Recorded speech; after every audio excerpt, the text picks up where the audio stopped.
as foreigners make you a minority. Another election, another bust. Go vote for that liar, it's a must. We were given the greatest gift of all, decided to give it up and watch the fall. Yeah, it's just a clown world. We're living in a clown world. Join us in the clown world. It's easy to see that the joke's on you and the joke's on me.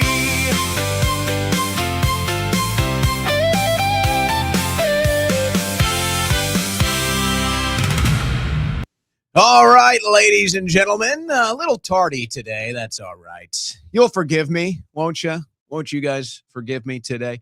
We got a bit of a light news desk, extremely light, actually. I got a couple video clips that I want to get to. We got a couple of news stories. It's very open format today. I'm probably going to be opening the phone line since I didn't yesterday. But we are going to be joined by Thomas Massie in the third hour. And then once Thomas Massie, Representative Massie, departs, we're going to be joined by Natalie Morris from Redacted, who actually broke some news on her show earlier today. And this all ties into the theme of the show. It's amazing that we are watching this hit piece against Thomas Massie, the exact same formula that they tried to use against Trump, and MAGA didn't buy it, didn't fall for it, if you will. They rejected it, and they called it out for what it is, a political hit piece. But now you see the exact same thing happening to Thomas Massie right before an election, and all of MAGA falls for it and promotes it and joins in on the political hit piece and the propaganda. And I feel like that is truly the state of MAGA today, or whatever is left of it, which is dwindling, ladies and gentlemen. It's dwindling. And I can talk more about that today, and perhaps I will. So, Thomas Massie releases the Epstein list. Thomas Massie wants AIPAC to register as a foreign agent right before the election. And then bing. Oh, look, the allegations. Oh, yes, it's all organic. It's all natural. Totally normal, guys. And then the entire political commentary world is just completely insane these days. So I'll get into some of that. But Thomas Massie coming up, Natalie Morris coming up. I do want to talk about the AI issue, the data center issue, because what you have, and I think I'll get into this right at the start of the show and maybe just open up phone lines on this issue. What you have right now is more disenfranchised Americans politically, probably than ever. Nobody really identifies with the Democrats. Nobody really identifies with the Republicans. You know, the liberals, the Democrats, they're kind of just figuring out what they want to do heading into the midterms. So they're kind of testing, okay, what are the pressure points that we can run on and win? And they're seeing it. They're saying, okay, it's against the war. It's against Israel. It's against AIPAC. And they had the stress test with AOC and Bernie Sanders on the AI data centers. Well, now they're taking that to the next level. And then, of course, you have the economy, which, you know, the Democrats are going to run on that, while the Republicans are saying how great the economy is, which most Americans are going to say, why are you lying to me? Why are you gaslighting me? The Democrats will fill that void too. So it's not good. But this isn't even about the Democrats. This is about the fact that the vast majority of Americans right now feel there is no representation. They don't feel represented by anybody politically. They don't feel represented by anybody in the government. And the one guy that maybe people still feel like represents them, Thomas Massie, they're all coming after him. The swamp. It's what we call that. Corrupt politics is what we call that. So we'll be addressing that We'll be joined by Thomas Massie. We'll be joined by Natalie Morris. I do have some videos on these subjects that we're going to play today. But we got an open format. We're going to open up the phone lines pretty early today. I haven't talked to the audience on the phone lines in quite some time. So we will be doing that today.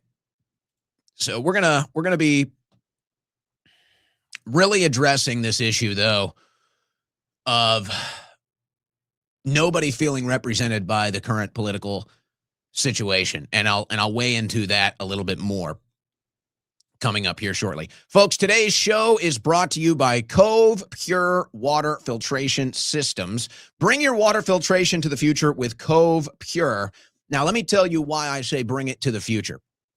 Now, surely I would hope by now you understand all the different toxins and chemicals and everything that comes in the tap water, the water supply. It's not very good. I hope you're not drinking that. We use the Cove Pure Water Filtration System, but here's why I say it's from the future. The Cove Pure can give you ice cold water, and then 5 seconds later, it can give you steaming hot water. Nothing else like it.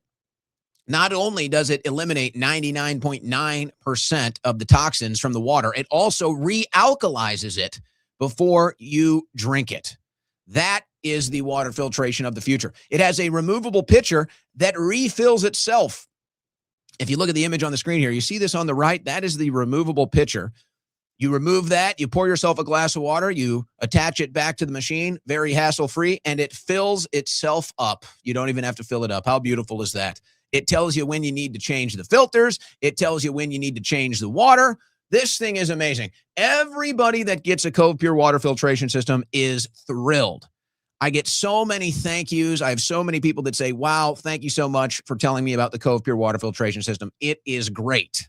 And it is the official water filtration of the Owen Report. Owen Report, covepure.com/Owen. Listen up for my listening audience. Listen carefully. Right now, $250 off for my listening audience. If you go to covepure.com/Owen, covepure.com/Owen, my listening audience, $250 off. Folks, if you don't have a water filter at home, it's time. covepure.com/Owen. Turn my system on.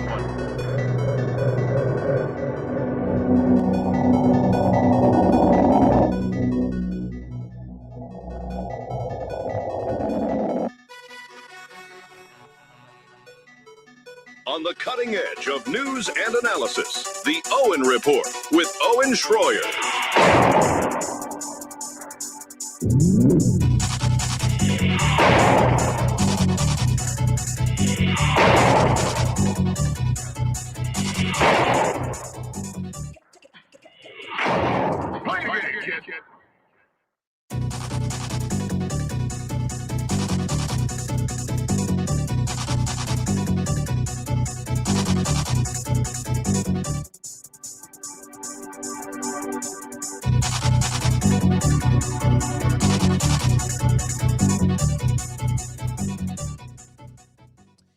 All right, guys, let's address something that a lot of people are kind of feeling. They're seeing it. Maybe they're experiencing it.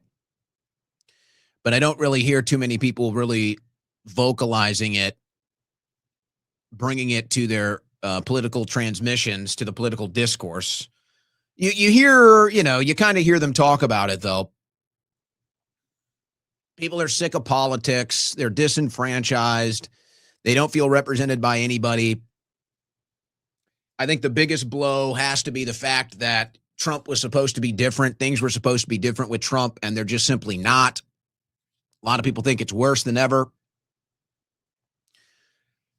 And, I know I talked about this before, but it continues to re-emphasize itself whenever I'm out in public or talking to friends and family.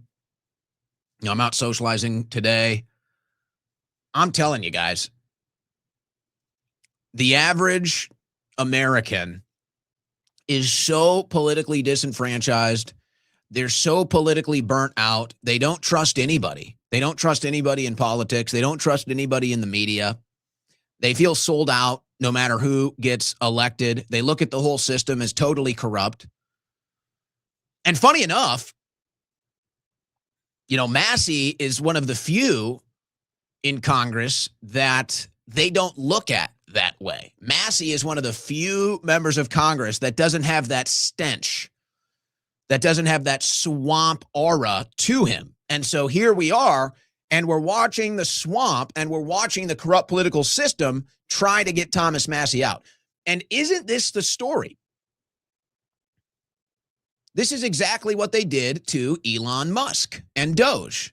This is exactly what they tried to do in the political media. Now, it's harder to gatekeep the political media now because of social media. It's harder to gatekeep who gets to talk about politics and who gets to have a platform, gain an audience, gain a following. It used to be they could really gatekeep that and make sure that anybody that was, anti-establishment right, that's mostly who they target. Anybody anti-establishment on the right wing, they don't want you anywhere near the political discourse. And we all see now why. We all see now why. And I was addressing this yesterday, and it's never been more clear. There is no American right. There is no conservative movement. There is no America First movement in D.C. It just doesn't exist. What you have is the donor class and the foreign and special interests and the lobbyists. That's who runs the Republican Party. And if you're not willing to work for them, then they will do everything they possibly can to get you out. And this is what they used to do to Trump. But now Trump is one of them. Now Trump works for them. So you see that the attacks on Trump don't happen like they used to. That's kind of your big sign. But now they're coming after Massie. Now they're coming after Massie. And when we do take calls, maybe that's the topic today. But it doesn't matter where I go. It doesn't matter politically on the left, politically on the right, really politically informed, politically uninformed. Everybody looks at DC. Everybody looks at American politics and just says it is totally corrupt. It is corrupt to its core. There is nobody that represents us. There's no hope in any of these politicians. That's how the average American feels. And then they don't really have the capacity to get involved in such a way because everybody's just trying to pay their bills. Everybody is just trying to find a way to get by, pay their bills, keep their head above water. And that becomes a difficult thing in and of itself to do, that you really don't have time to keep up with the politics. And that's why I do this show.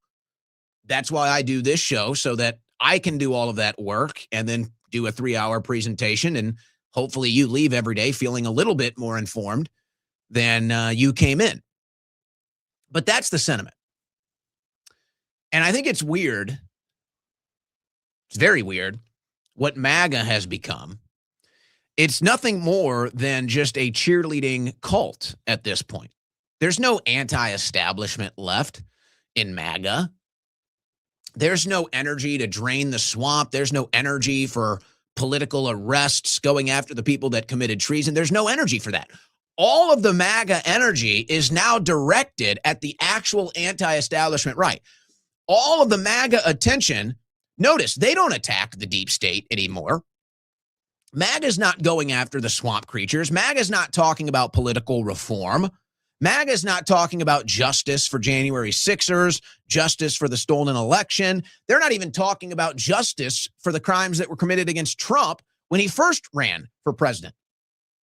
No, MAGA has now been co-opted and redirected and aimed at the anti-establishment right. MAGA has now been co-opted and is now a swamp operation going after actual conservatives in the right wing. And it's never been more obvious. The Massie race, this is the Rosetta Stone that explains it all. And they can't even be honest. You know, that's the other thing about MAGA now, too. They're not even honest people. And they do this attack on Massie and they say, oh, look. And this is what, see, and that's what's amazing. MAGA understands when the left does this and they call the left out for it. They say Massie didn't vote for this bill that would have built the wall. No, Massie, as a principled conservative, does not vote for bills that have pork in them. That's what it is. And it's like MAGA used to understand this. MAGA used to understand that they would write a bill in Congress and they'd say, this is a bill to fund veterans. This is a bill to fund the military. And then they put all this other pork in there, all this other foreign aid, all this other leftist garbage, all this garbage research studies and all the other crap that they do. And they shove that into these bills. And then you're a principled conservative or principled small government with your vote. And you say, well, I support funding for a wall, or I support funding the veterans, I support funding the military, but I'm not going to vote for this. Look at all the pork that's in this bill. MAGA used to understand that. MAGA used to understand that's how they lie. Now this is what MAGA does, and this is what they're doing to Thomas Massie. So we're all kind of sitting here watching this happen in real time. And I'm just sitting here asking, well, where does MAGA think that this is all going? And they don't have an answer. All they say is, you need to trust Trump. So that's where you're at now. All you do is trust a politician. So that's where you're at. I can't relate to that. I'm stunned that anybody can relate to that. And that's why this Massie race is so important. And I reiterate this today. If Thomas Massie loses this race, there is no Republican Party. If Thomas Massie gets ousted by the donor class, if Thomas Massie gets ousted by the foreign lobbyists, there is no Republican Party, there is no right-wing movement, and there is no conservative movement in American politics. And that is just a fact. All you have is the donor class that runs the Republican Party, and they gatekeep anybody out of Republican Party politics if they will not play ball with the foreign lobby. Everybody's watching it. Everybody's witnessing it. There's no denying it. And so they come out here and they play this game with you. And they say, oh, would you rather have Democrats win? You don't want Democrats to win. Look at how bad they are. Oh, you're a liberal now. All of this garbage. We've all seen all these ridiculous attacks. And then the thinking person, the person that can think independently, the person that can think logically, the person that can reach their own conclusions that's not brainwashed says, well, I don't want to vote for Democrats. I certainly don't support Democrat policies. I certainly understand how bad and corrupt Democrats are. Not giving an inch on that. But what am I doing if the Republican Party is just co-opted by the donor class? What am I doing if the Republican Party is just co-opted by the foreign lobbyists? Well, then where are my options? Well, at least they're not Democrats. Well, they're not Americans. They're literally not even Americans. The Republican Party is run by foreign and special interests. And so you sit here. This is the real conundrum. This is the honest conundrum that we're dealing with. I can sit here and ask, what do I do? I'm an anti-establishment person. Policy-wise, I'm probably on the right. Conservative, small government, these are the principles I like. More than anything, I just want to get rid of the corruption in government. It comes from both sides. There's very few people that represent somebody like me in Washington, D.C., and Thomas Massie is one of them, and we see what they're trying to do. And so we have to reach a logical conclusion. I can either support the Republican establishment that's going to stab me in the back and steal my money and give it to foreign issues and foreign causes and foreign interests and special interests and work for the donor class, or I can look at the Democrats and I can say, okay, well, the Democrats are going to steal my money too, but at least maybe with the Democrats, it's like they're going to steal my money, but maybe I can at least have some influence over where they're going to spend it. It's like, I'm no socialist. I'm no communist. I'm no Democrat. But let's just be honest about the options on the table here. Let's just be honest with ourselves about what's happening in American politics. I know what the Republicans are going to do. They're going to steal my money and they're going to give it to foreign and special interests. That's what the Republicans are going to do. I know what the Democrats are going to do. They're going to steal my money and give it to a bunch of socialist, liberal, communist causes. So I'm just sitting here weighing the options. We don't have any influence on the right. You're just a slave. You're more of a slave if you vote Republican now than if you vote Democrat. Now, you might be a bigger idiot if you vote Democrat, but I don't know. Take your pick. Do you want to be an idiot or do you want to be a slave? So we know what we're getting from the Republicans. They're going to steal our money and they're going to give it to the donor class. The Democrats are going to steal our money and they're going to steal a little bit and put it in their pockets, but they might actually invest in America. Maybe. There's no good options. So I can be a slave and vote for the Republicans that work for the donor class and the foreign interests, or I can be an idiot that votes for the Democrats that are going to steal my money, pocket some of it, and throw it at all these different stupid issues, and nothing is going to change. And that's where you're at. That's where you're at. So the problem that MAGA is going to have in the coming days, they're going to be so confused over why their message is not resonating. They're so confused over why you won't just, cover your eyes, cover your nose, cover your ears, and just vote Republican. And other people are sitting here saying, well, what's the point? Why? Why should I vote Republican? Well, because they're not Democrats. Sorry, that's not really helping. It's not really helping your cause, the whole they're not Democrats thing, because we just went through that.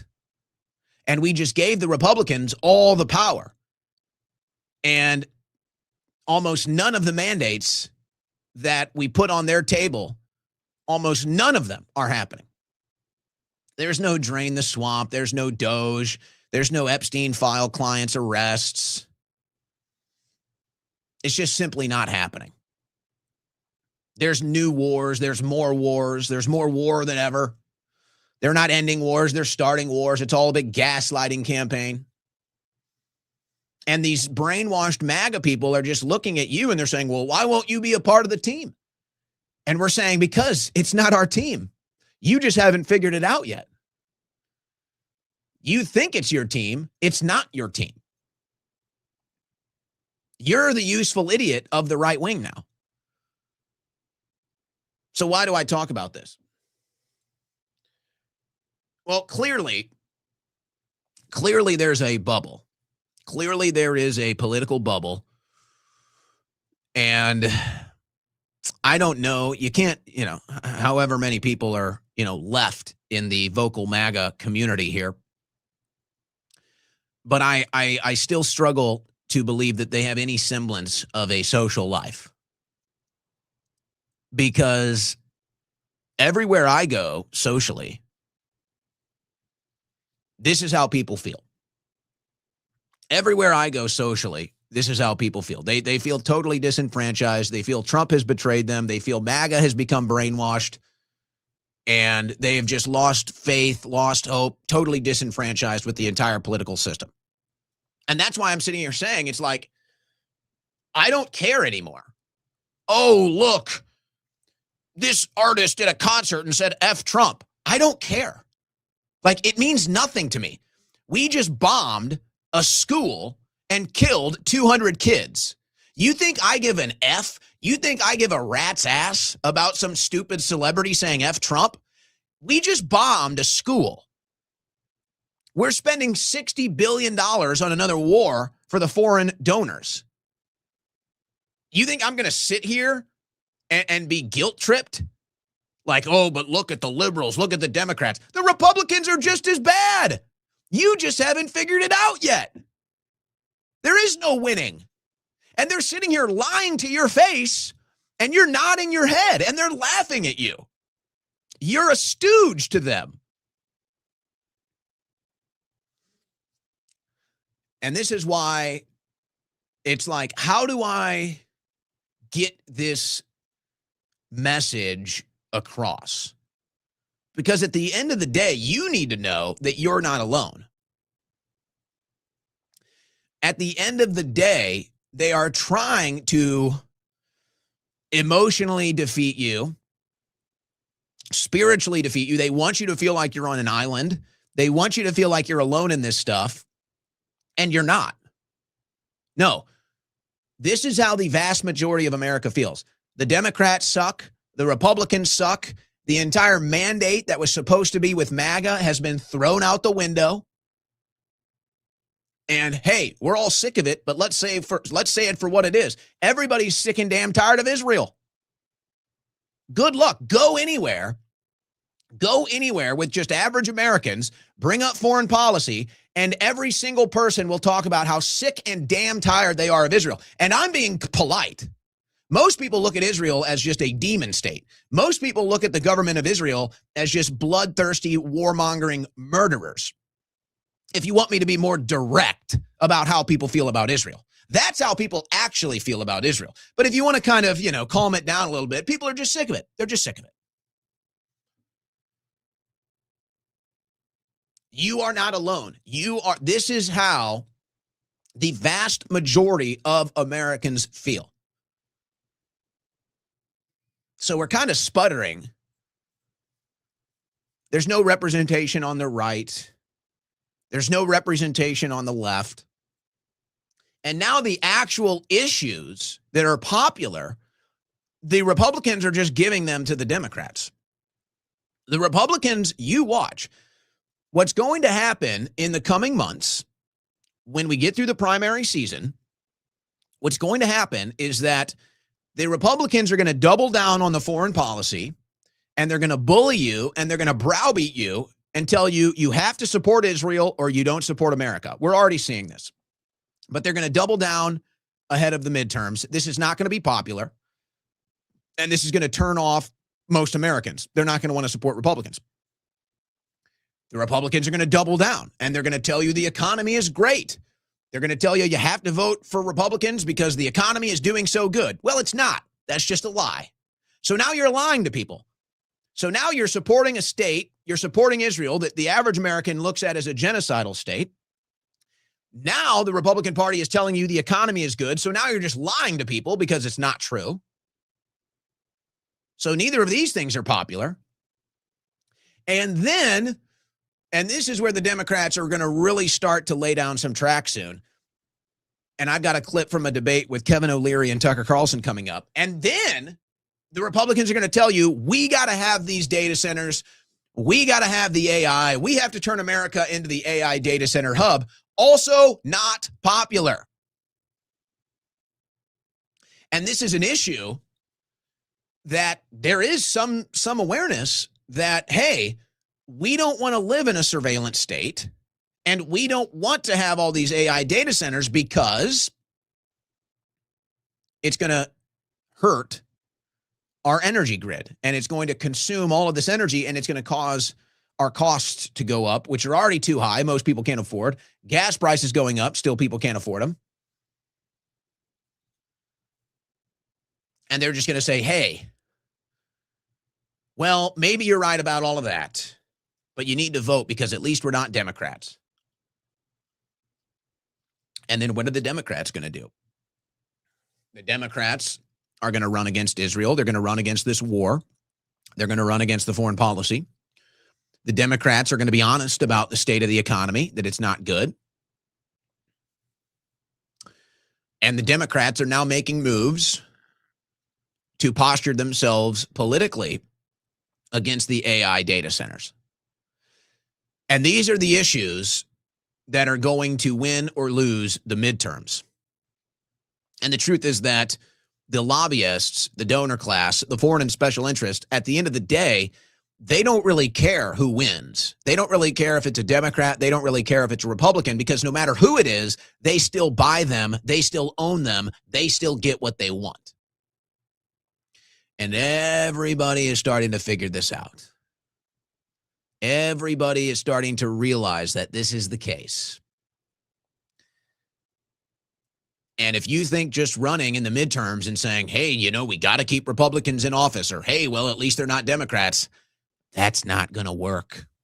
That's not going to draw people to the voting booth to vote Republican. It's not going to happen. And so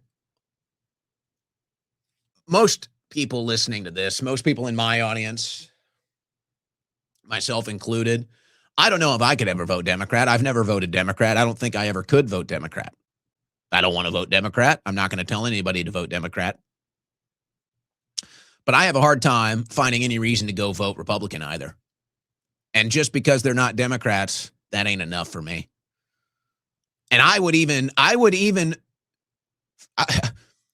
argue at this point, somebody like me could have more influence on Democrat Party politics than on Republican Party politics. I could probably enter into the conversation of left-wing liberal progressive politics, and we can talk about how they want to spend all the money that they want to steal, and I could probably have more influence on the left side of the aisle than I can on the right now. Because politically speaking, if you won't support Israel, if you won't support AIPAC, if you won't support these wars in the Middle East, if you won't tell everybody it's the golden age, if you won't tell everybody that Trump's the greatest thing since sliced bread, if you won't tell everybody the economy's great and all this other garbage, they don't want you. You're not allowed at the table. You're not allowed to speak. You're not allowed access. And just look at how they're attacking O'Keefe Media Group just for having me host a show. Just for having me do a stand-up report. And you know what's funny too? It shows how dumb these people are. Honestly. They see that O'Keefe Media Group report and they say, why? Why would you send Owen to do this? Hey, morons. Go listen to the tape. That was a woman. Okay, they sent women in there. They had 2 different women that these guys were trying to date on a dating app, and they got the footage, not me. Okay, I did a stand-up report for them. That's what I did. I didn't do the sting. I didn't go on the date. And these MAGA people are so dumb now, they really think that it's me. They really think I'm the one with the hidden camera, I guess pretending to be a woman now. I don't know. Maybe that's believable. No, I just did a stand-up video report and then hosted the show when they debuted it. I wasn't on the dates. I didn't get the undercover footage. And they're all claiming that it was me, and they're all attacking James O'Keefe like he sent me in there to do it. I mean, I guess I'm honored that you think that I could pull that off, but no, it wasn't me. Wasn't me. But they can't even do that basic research. They can't even reach these general understandings of how the world works. So they're hopeless. And all they can do at this point is cheerlead. All they can do at this point is run defense for a corrupt political system. And people see it now. People see it now. They want nothing to do with it. So this is the conundrum. This is the conundrum the average American is facing. You vote for Republicans. You vote for the foreign interests. You vote for the donor class. You vote for Democrats. You vote to destroy your country, run your country into the ground with all of their policies. So where do you go? Do you vote for the foreign interest and become a traitor to your country as a Republican? Or do you vote for the Democrats that are just going to steal your money and collapse the country, but it's like maybe you can have a seat at the table to decide where they spend your money or how they spend your money, or maybe you can even influence some things over there. But most people are just going to reach the conclusion that they don't want to vote. Most people are going to reach the conclusion that they have no interest in voting. It doesn't do anything for them. No matter who they vote for, it's all corrupt. And so I don't know. I think that favors the Democrats. I think that the issues all favor the Democrats right now. And because of what a despicable, hate-filled cult that MAGA has become, that just makes it worse because now you're turning off people on the right that would normally vote Republican no matter what, but they can't vote for Republicans now because you're such a disgusting creep. Not a good state of things. I think we'll take some calls on this. I got some clips coming up. Thomas Massie, third hour. Natalie Morris, third hour. I'll also be on after the show today. I'll be on with Clint Russell later tonight. So busy night. We take our first break of the show, and we'll be right back. You're listening to the Owen Report on the Win Network. Folks, you've probably heard about the toxic radio waves and everything else that comes off of your cell phone, your laptops, computers, tablets, and you've probably heard about Faraday bags. But, you know, these Faraday bags, they're not good looking, they're not sleek, and they're not even really usable. That's why Silent exists, because they want you to have a Faraday bag that you can actually use, that actually looks sleek, looks good.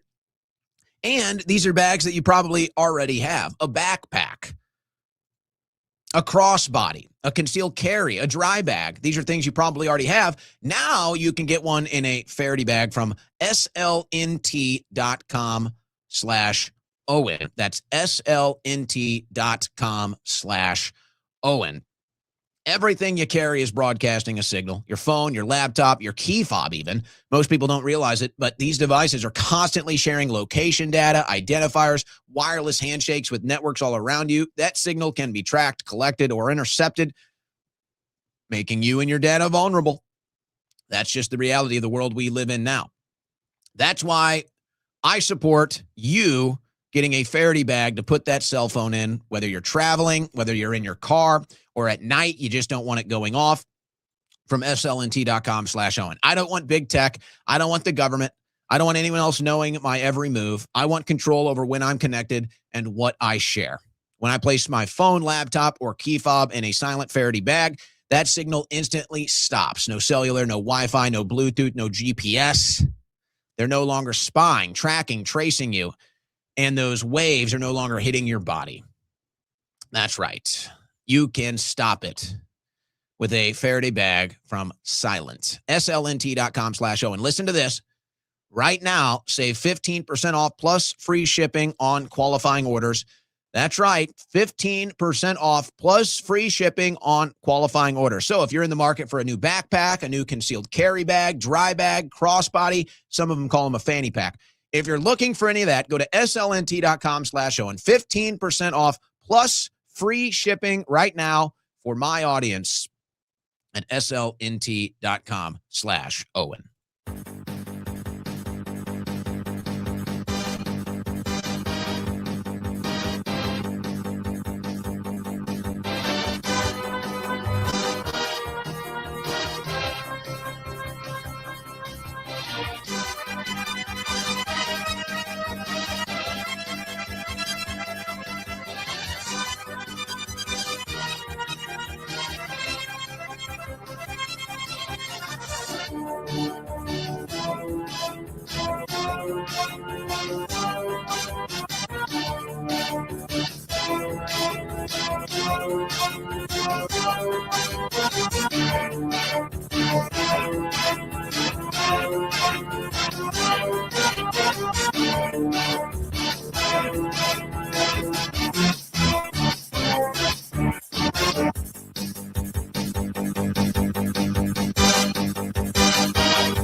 You have found your political compass. The Owen Report with Owen Schroyer.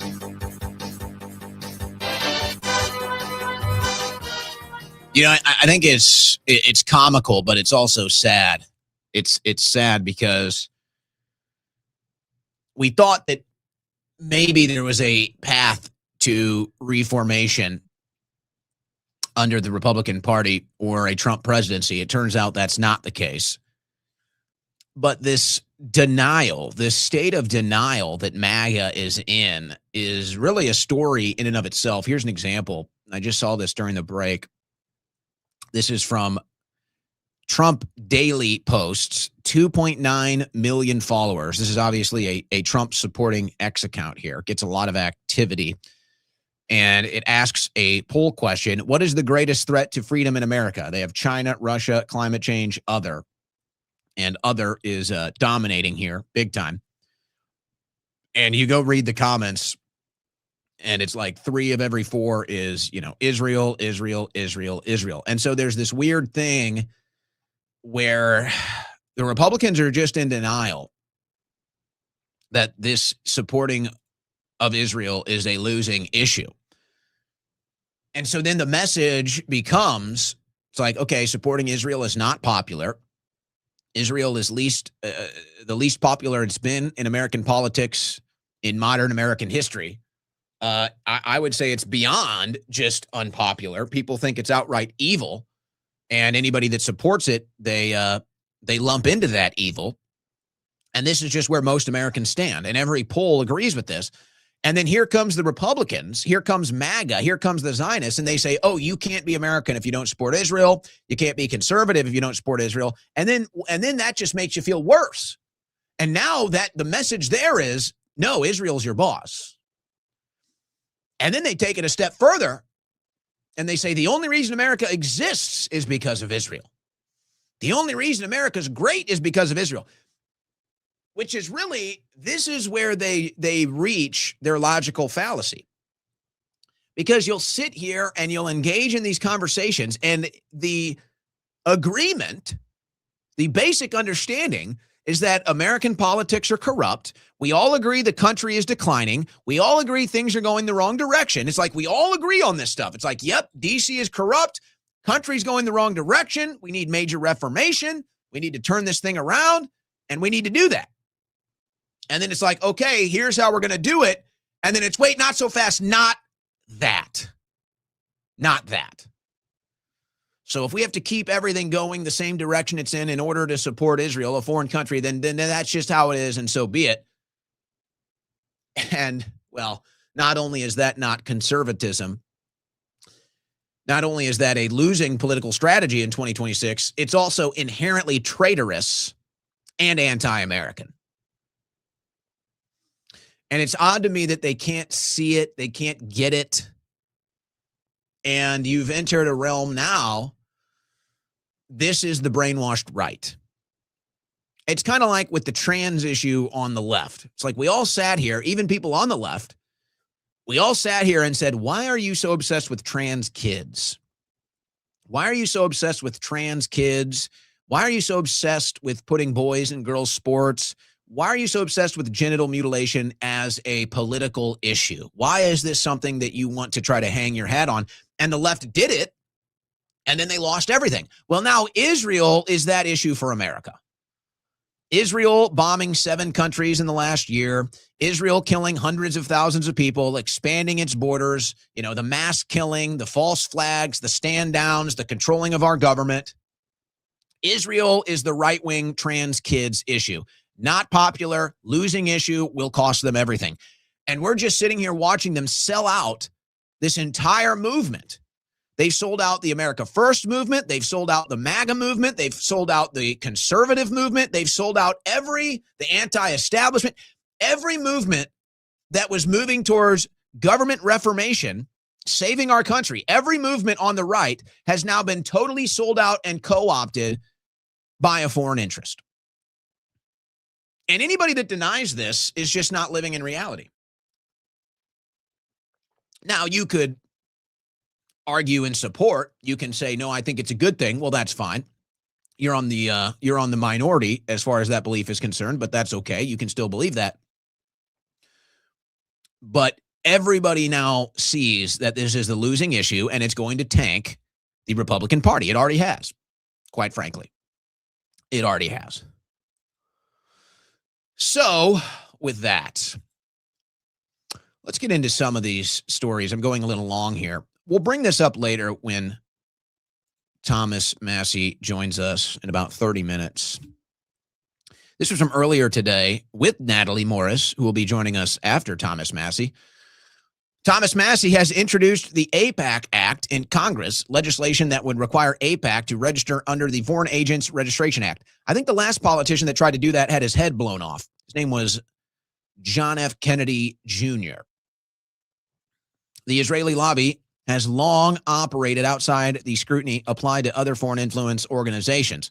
Under this legislation, foreign-backed lobbying and online advertising campaigns promoting paid foreign messaging would be required to clearly disclose the sponsored amount.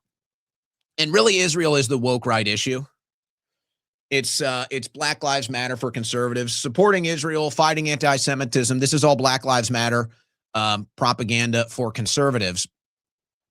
And it's amazing how right-wingers will be able to identify it when it comes from the left, and they'll say, oh, Black Lives Matter is just a front. We all know it's a communist anti-American movement, but they use that name because it's a front, but they hide their true intentions. It's like they understand that, but they can't comprehend it when it comes to AIPAC. And they say, oh, but AIPAC is Americans. AIPAC is for America. No. AIPAC only exists for one reason, and that's to serve Israel's interests. All their big donors are all Israel firsters, and now you see the amazing influence and power they have in Washington, D.C., specifically in this moment, total control over the Republican Party. More control and influence over the Republican Party than Americans have, than American voters have, than American conservatives have. And everybody can see this now, but there's this weird disconnect that they just can't quite put it together. They just can't quite comprehend how that works. Like, there's no political propaganda on the right. There's no political propaganda. There's no foreign influence. There's no corruption in right-wing politics. It just doesn't exist. Yikes. Yikes, if you still believe that. I'm going to say something controversial here. And I didn't say this yesterday. I'm hesitant to even say it today, but I'm going to say it. I got a video here of Ed Galeran at a recent campaign event. By the way, Ed Galeran has been dodging Thomas Massie. Galeran will not debate.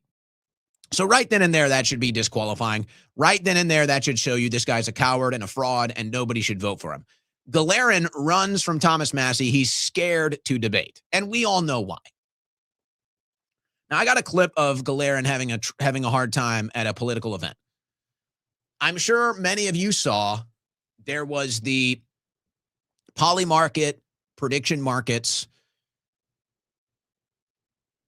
changing in the last 48 hours, and Massie took a massive dive as far as the prediction market odds are concerned. And it makes no sense to me. It makes no sense to me that Thomas Massie, the incumbent, Thomas Massie, the true conservative, Thomas Massie, very popular in his state, in his district. It makes no sense to me that this race would be close, but it makes even less sense that Massie would somehow flip to be a massive underdog. Well, I have a theory here. I have a theory. I think somebody manipulated that market. I think for one or two reasons. I think somebody made a massive play into that market to manipulate that market against Thomas Massie, or I think somebody made a massive play in that market to tank Massie's odds so that they can buy those odds now for pennies on the dollar. And then when Massie wins, they get a massive payout. This is my conspiracy theory on that poll because it makes no sense. Why would Massie all of a sudden become the underdog? I guess they're trying to use this allegation as the cover to say, oh, this is really hurting Massie. I don't buy it. I'm not buying it. To me, this is all a rig job. This is somebody, because you have to understand the way these markets work. It's all determinative on dollars. So if two things are even odds and then somebody bets or puts an amount of money into this prediction market that's double what's already in that market, then they can basically manipulate the entire market just by one play, by one bet, if you will. So I think somebody is manipulating the poly market on the Thomas Massie race. And I think it's either to hurt Massie, or I think they know Massie is going to win. So they did this bet to drive down the price of Massie to then go out and make a huge Massie buy at 17 cents or whatever it is now. And so that way they're getting a huge return when Massie wins. Now, the reason I say that, I just don't see the support for Ed Galeran. I just do not see it. I don't see it. And even his own rallies, he's getting heckled. He doesn't show up to debate. Let's go to this from a local reporter in Kentucky, and this is the video. Crowd turns on Ed Galeran, Thomas Massie's opponent, at campaign event. Ed Galeran has been sending out text messages inviting the public to events in a desperate bid to rehab his image as a candidate willing to engage with voters. It's not working. We now have a second video from one of these events, and several members of the crowd turn on him. No wonder he no-showed so many early events and refuses to share a stage with Thomas Massie. The more people actually see him, the more they wonder if he was ever meant to win this race. In the video, a voter directly asks why he won't debate Massie. Ed's response, he holds up a Norman Rockwell painting and insists he's debating Thomas Massie right now, even though Massie isn't in the room. More audience members pile on with remarks like, I didn't come here to see your Letterman jacket. When a campaign staffer tries to defuse the situation by claiming Ed had answered the question, several people fire back that he hasn't said anything substantive. Just wave around props while dodging policy questions. Normally at campaign events, if someone challenges a candidate, parts of the crowd rush to defend them. Here, multiple people joined in the pushback.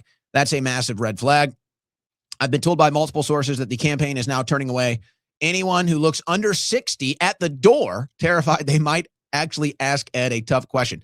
Now, I want to point one other thing out before we go to this video. This is from Andrew Cooper Ryder. He is a local radio host in Massie's district. Now, why do I say this? If you go and you look at the local media, the conservative media, talk show hosts, they're all supporting Massie. So the infrastructure of conservative media at the local level all supports Massie. And usually that's a pretty good indicator of where right-wingers and voters are going in the election. So again, I just do not see where the support for Galeran comes from. I mean, obviously the Trump cult is putting as much weight as they can, but they don't vote. They don't live in the district. These are all These are all social media sellouts that are just working for the Trump campaign, either directly or indirectly, and are just in the Trump cult. They're not actually influencing local elections. They're not actually in Kentucky seeing and hearing what's going on. So here's the actual video of Ed's most recent event. He took the press out of the middle and talked right to the people. What did President Trump do? What did Gallagher do? I'm going to talk right to you. I ain't scared of nothing. You think I lack for courage? In fact, they had to hog tie me from taking that bull on. So there ain't no money in it. The New York Times is going to show up, and all they're going to print is, you know, if you like your doctor, you can keep it. Whatever they say, they're going to call it the gospel, you know, and you ain't going to hear another word about it. So as you might guess, I'm not shy enough about courage about nothing, you know, in terms of that. But you haven't debated him. I'm debating him right now. Young No, man. you're not. I'm glad You're not debating him. I'm not. He said You're giving a bunch of. I mean, folks, this is, I just can't, you know,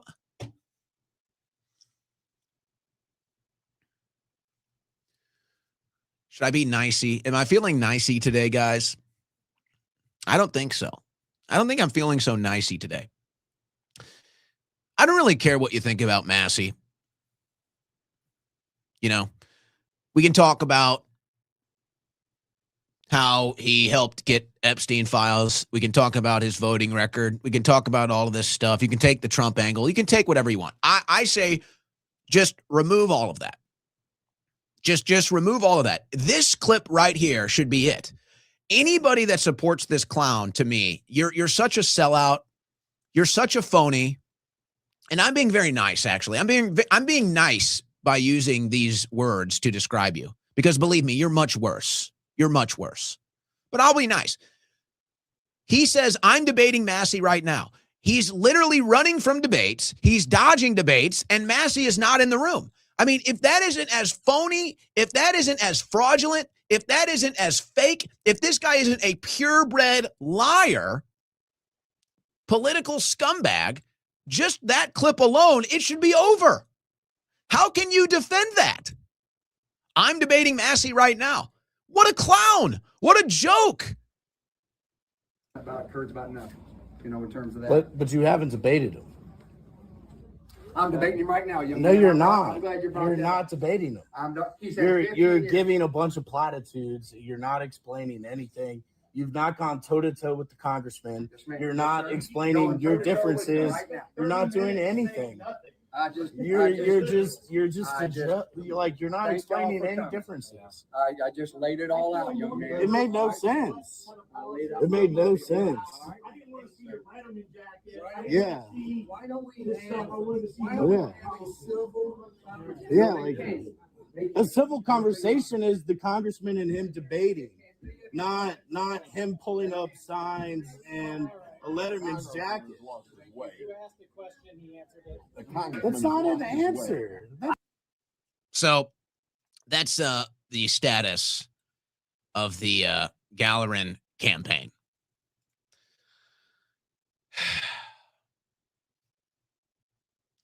And I think we just have to say it. And I said it yesterday. I'm going to say it again right now. We just have to say it, folks. If Massie loses this race, there is no Republican Party, folks. There isn't. There's no conservative movement. There's no right wing of America. There's no Republican Party. There's just the foreign donor class. That's it. And they can buy any seat they want. They can buy it on the Republican side. They can buy it on the Democrat side. And quite frankly, these foreign loyalists, they don't give a damn what happens to America. They don't give a damn if America collapses. All they care about is Israel. That's all they care about. And now you are part of that. Now you are a sellout. Now you are a traitor. And that's how you will go down in history. And I don't want to see this happen. I don't want to see the nastiness of what's going to happen if Massie loses. Because let me tell you, if Massie loses this race, if you think MAGA is cringe now, if you think MAGA is pure political filth, brainwashed, coward cultists now, you are going to see the most despicable behavior in politics since left-wingers were celebrating the death of Charlie Kirk. That's how disgusting MAGA will be. And so it's like, if you really wanted to see MAGA fall and take that tumble into the political abyss of corruption and filth, then that's what's going to happen. I don't want to see that. I'd like to think that there is still an America that rejects foreign influence. I'd like to think that there is still a political movement out there that cannot be bought off and co-opted by traitors. I'd like to think that there's American people that still can think independently, that don't exist in political cults, that can stop this from happening, at least in one race, at least one time. But I'm telling you right now, if Massie loses this, if you think MAGA is nasty now, if you think MAGA is a corrupt, filthy cult now, just wait. Just wait to watch these people gloat that foreign interests own our government. Just wait. And they're going to sit there and pretend that they're American patriots. And they're going to sit there and pretend like they're America first. And all of us will be sitting here looking at them like, wow, you are total brainwashed sellouts, and maybe even worse than the left, because you're actual foreign loyalists. At least the left, I don't know. I don't really see foreign loyalty from the left. Are they anti-American? Are they out of their minds? Are they deranged? Do their policies destroy the country? Yeah. But are they foreign loyalists? Do they work for foreign donors and foreign interests and foreign money?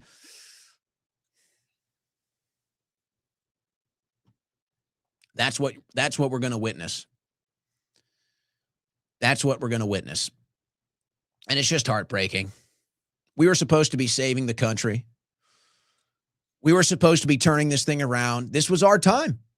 This was our time to save the country, beat the political establishment, beat the donor class, beat the lobbying class, and save the country. And globalists and foreign interests and special interests now run this administration. They now run MAGA. And it's depressing, it's infuriating, it's heartbreaking, it's soul-crushing, it's angering, and we're just sitting here watching all these brainwashed Americans go along for the ride, and the reason they enjoy it is because they get to rub it in your face. It's not even about political results anymore. It's not even about saving the country anymore. It's not even about America anymore.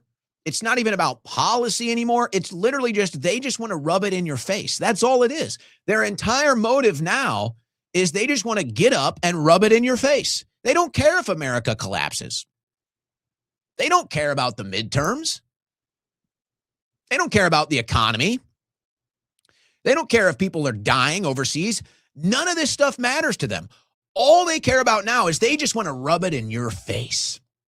They just want to feel powerful.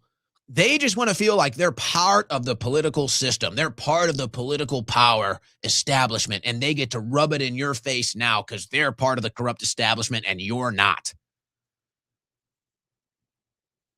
And so, hey, if that's who you want to be, then that's who you are.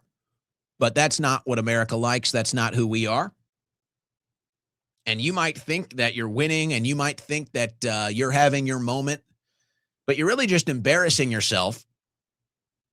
And to most people, you're just traitors. You're just traitors to the country. And there'll be nothing that you can really do to save your image, by the way. Because you guys apparently don't understand that Trump is not going to be president forever. There is going to be a post-Trump America. There is going to be a post-MAGA America.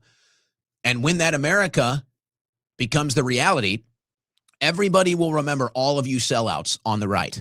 Everybody will remember all of you MAGA phonies, MAGA frauds, political establishment hacks, brainwashed cultists, nasty, disgusting people. We will all remember you. We will all remember you in the post-Trump world. And you won't have Daddy Trump to make you feel good anymore. You won't have your MAGA hat cult to make you feel like you're powerful anymore.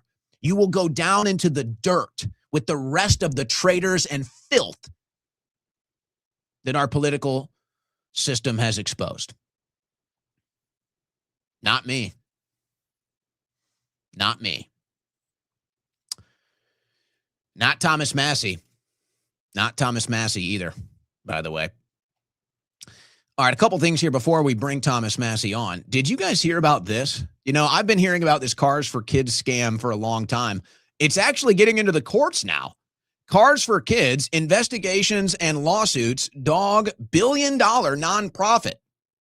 Lakewood-based Cars for Kids, cemented in the brains of millions by that ubiquitous radio jingle, has built a multi-million-dollar fundraising empire based on the single premise of car donations to benefit children. Now they got this thing behind a paywall. Maybe we can get another one here. Court bans Cars for Kids ads in California for violating false advertising law. Car donation charity fined millions, accepts fundraising restrictions in Colorado and 18 other states. Cars for Kids, another political boondoggle. Now, here's some from the actual lawsuit. Cars for Kids has been banned from advertising in California as it has been deemed deceptive by a judge for helping exclusively Orthodox Jewish children in the New York and New Jersey areas, despite having 8-year-old actors of all races singing their jingle. So it's a scam to take money from Americans and give it to Jewish children, if you want to put it into simple words. From the actual court document here, Aura is no stranger to litigation. In addition to multiple investigations by state attorney generals and individual lawsuits concerning defendants, misleading and deceptive advertising, Aura has also been targeted by several other lawsuits relating to its purported outreach activities. One such lawsuit accused Aura of secretly purchasing a small synagogue on Staten Island in 2007 to obtain tax-exempt status as a religious organization and thereby avoid filing a public tax return and public scrutiny of its dealings. By the way, a lot of people do this. A lot of liberals do this. That's why you have all of these churches and you'll have female pastors and trans dance time for kids and stuff. That's because they pretend like it's a religious body so that they can be tax exempt by having these churches. And then it just becomes a giant grift and anti-Catholic, anti-Christian group where they just promote liberal ideology as they pose as a church for a tax exempt status. I've exposed a lot of this in Texas. Moving on back to the court document.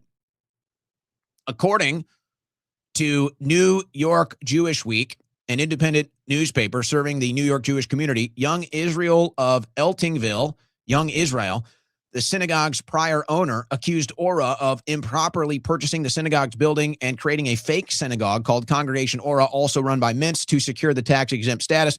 Young Israel alleged the Congregation Aura did not, however, provide religious services at the synagogue and that it falsely obtained tax-exempt status and allowed Aura to shield its questionable financial dealings from public scrutiny. So there's more in this document, but basically they found out that, it was supposedly they said it was an anti-Semitic conspiracy theory. I never covered it.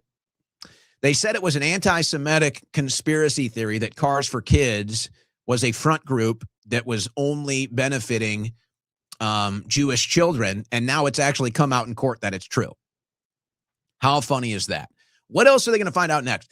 It's like, what about all these other groups? Like they found out the, was it like the CCJ? It's like the Christian Coalition for Jews or whatever.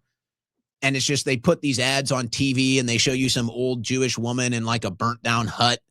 They're like, oh, give your money. The poor, starving Jews, the Holocaust survivors. Oh, they have no money. They're poor. They need food. They're starving. Everybody's seen it. And they get all these suckers to donate to these causes. And they just steal your money. They just steal your money.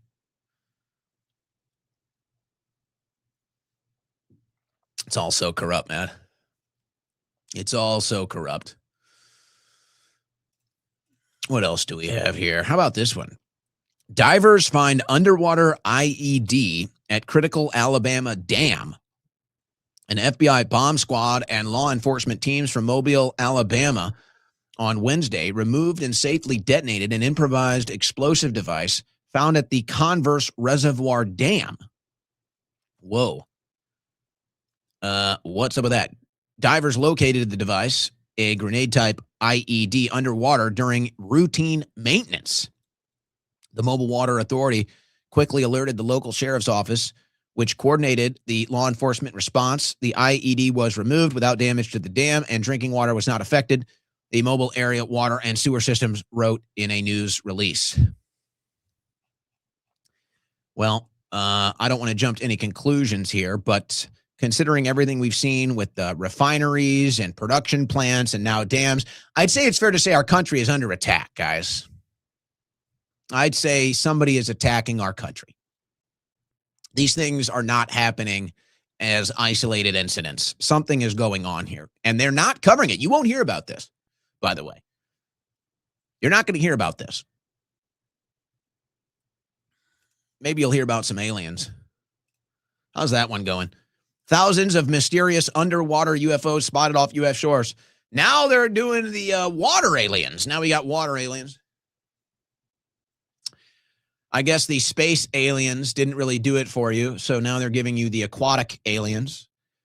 A popular UFO reporting app has been making waves after reportedly recording tens of thousands of mysterious underwater objects up and down the United States coastlines, raising eyebrows and leaving experts with more questions than answers regarding their origins. Enigma, a nonpartisan organization that boasts its largest queryable historical sighting database for UFO sightings, has recorded roughly 30,000 UFO sightings since its launch in 2022, according to the company's website, on and on and on. So now they're saying, though, they're happening underwater. So the space aliens didn't really distract you from the corruption in D.C., so now they're going to try to go with the aquatic aliens, I guess. The underwater aliens is going to be their move now. We'll see how that one goes. We're going to take a short break here. We got Representative Thomas Massie coming up here shortly as his team is getting ready to join us. We're going to talk about what happened with the raid that wasn't a raid. It's all this semantical thing into Tulsi Gabbard's office. We are going to talk, we're going to play a clip of a debate from Tucker Carlson and Kevin O'Leary about data centers and AI. We got a couple of clips from that. And then I'm going to show you that the Democrats are hitting all the pressure points right now. The Democrats are hitting all the pressure points of the issues that Americans are thinking about and are concerned about heading into the midterms. And the Republicans are going to be on the wrong side of these issues politically. And if they think they can just shove it down your throat with all of their cult members telling you how great it is on social media, unfortunately for them, that is not going to go well. So we got all of that coming up. Thomas Massie about to join us shortly here. Folks, if you like energy drinks, but I don't know if these things are good for me, I have the answer. I have done it. I have created Crash Out Energy for this specific reason. You can go to crashout.energy. By the way, the reviews are in. People love it. But let me tell you why I made Crash Out Energy. I was the same way. I don't know if I would say I was addicted to energy drinks per se, but I'm a caffeine head. It's true. I like my caffeine. And every day before I go on air, I would drink, a caffeinated beverage. I try to get at least 200 milligrams of caffeine. And then I would stack a bunch of nootropics, and I would chase down my nootropic supplements with my energy drink. And I said, it's too much. And there's too much unhealthy ingredients in these energy drinks. I need to make something myself. I need to have a proprietary energy drink that's healthy, doesn't have the bad ingredients, 200 milligrams of caffeine, some of it naturally sourced, by the way, all organic, all natural ingredients, plus the nootropics. We have done it. Crash Out Energy. And not only have we done this, which is the only thing like this on the market, by the way. Honestly, this thing is like a health drink. It's not just an energy drink. It's like a health drink. It can be good for heart health, a nootropic drink, all of this stuff. It's all in one, crashout.energy. Not only have we created this, nothing else like it on the market, we're also totally undercutting everybody else. The only similar things, there's a couple other similar things out there on the market, $69, $79. That's how much everyone else is charging for something similar. Not us. We're undercutting them totally at $39.99, 25 scoops per bottle. Very healthy, very good for you. It's an energy drink. It's a health drink. It's a nootropic drink. I take it every day before I go on air for maximum energy and maximum focus. Try it for yourself. I'd really like to get more reviews in the chat. I have a lot of people texting me, messaging me, telling me how much they love it. I'd like to see more of it in the chat if you tried it. Maybe we'll get that today. Crashout.energy. It's my official product. I made it, my proprietary product, and I would love to see you give it a try, especially if you like energy drinks, but you don't like all the toxicity that comes in those or maybe how it makes you feel. Crash Out Energy. Give it a try. All right. We take a short break. When we come back, we will be joined by Representative Thomas Massie. Obviously, a big news story right now, the primary happening, the attacks on him, his most recent bills. All of this is happening on the other side of this break.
No one can stop this.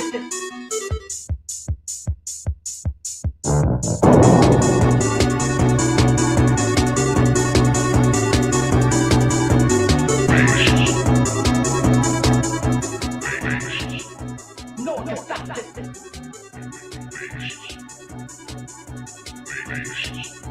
No one can stop this.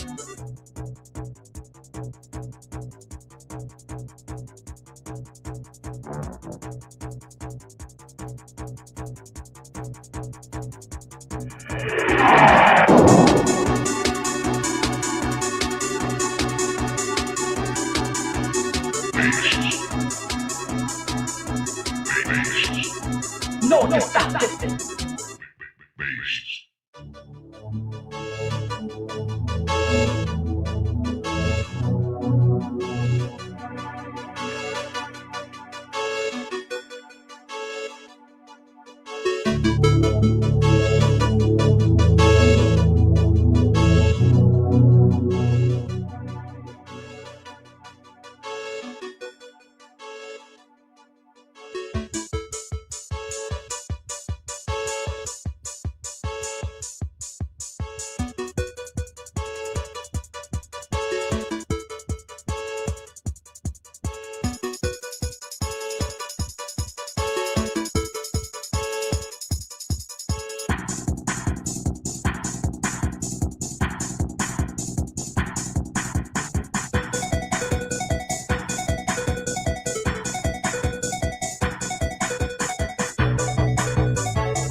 No one can stop this.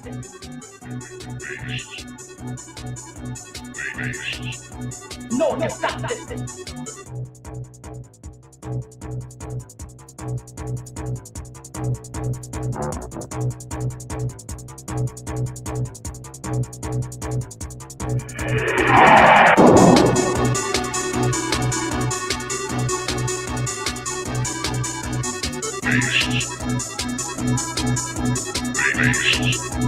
No one can stop this.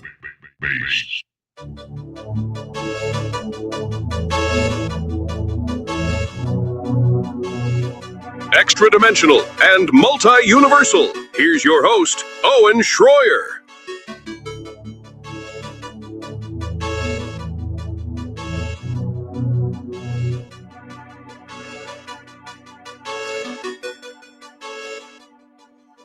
All right. Representative Massie was voting today, and so he is running a little bit behind. So I decided I'd just go ahead and fire up back into the show. And instead of having you guys wait through an extended break. And so as we will be joined by Representative Thomas Massie here shortly, let me again reiterate why this race is so important. If we cannot keep Thomas Massie in Congress, then there is no conservative movement. If we cannot keep Thomas Massie in Congress, then there is no Republican Party. That's the message here. Massie, who has the strongest conservative voting record in Congress, Massie, who has the highest grade on the Liberty Score review, Thomas Massie, who is actually principled as far as conservatism, small government politics are concerned. If we can't keep Massie in there, then there is no Republican Party. There is no conservative movement. And there is no right wing in America. It just doesn't exist. There's only the foreign donor class and the foreign interests that can buy any political seat in Congress that they want. And I find it funny. There is this attack from the MAGA cult today, and they're pointing out that Thomas Massie has fundraising from donors all across the country. Now, Massie's donors are mostly, humble, small donations. We're not talking about big money, but they are coming from across the nation because American conservatives, American Republicans, right-wingers, small government libertarians, they all see what this race represents. And if we can't keep Massie in Congress, it's over. The foreign interests own Congress, and there's nothing we can do about it. We can't even keep one good guy in there. And so that's where it's coming from. But it's funny, when I see all of these MAGA cultists saying, oh, look, Massie has donations coming from Texas and coming from Florida and this state and that state. It's funny watching MAGA say that and ignoring the fact that the top donors for Ed Galleron's campaign are all Israelis. It's all the Israeli interest, which is a foreign country. I find it ironic. I find it ironic that MAGA now has a bigger issue with Americans donating to a political campaign in America than they do foreign interests and the donor class donating to a campaign in America. And that just tells you where they're at. That tells you where they're at. That tells you it's a total Trump cult. They'll do whatever Trump tells them to do. It doesn't really matter. It's not about politics. It's not about policy. It's not about conservatism. It's not about having a right wing. Because AIPAC has done the exact same thing to Democrats. They did the exact same thing to Cori Bush. They've done the exact same thing to Jamal Bowman. And I don't like either of them, just to be clear. I'm no fan of Jamal Bowman or Cori Bush, but we all saw what happened. They went anti-Israel. And so AIPAC came in and bought their seats and gave it to a Democrat that would be pro-Israel. So we can't let AIPAC and we can't let the foreign lobby control both parties. We can't let AIPAC and the foreign lobbyists control our entire government. Can't we have anything? Can we have anything without the foreign lobbyists running it at all? Just one thing. That's what I'm wondering. That's what I'm hoping. All right, as we're waiting for Representative Massie to join us from voting, DMT, producer DMT wants to quickly weigh in here. How about that? What's on your mind today?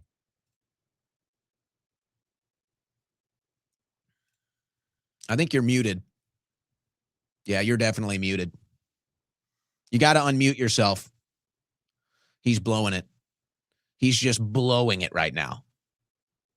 Yeah, you're muted, bud. Yeah, that's a big swing and a miss right there. It's all right. Yo, I know you can hear me now. See, you're just not going to do it.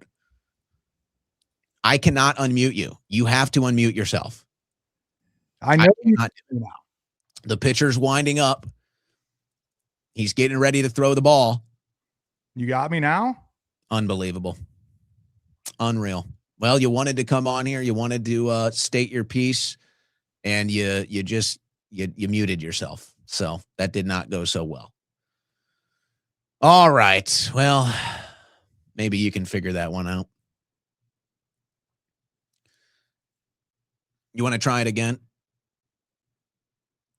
All right. We got Representative Massie about to sit down. I just saw him come across the feed, so we'll be joined by Representative Massie here.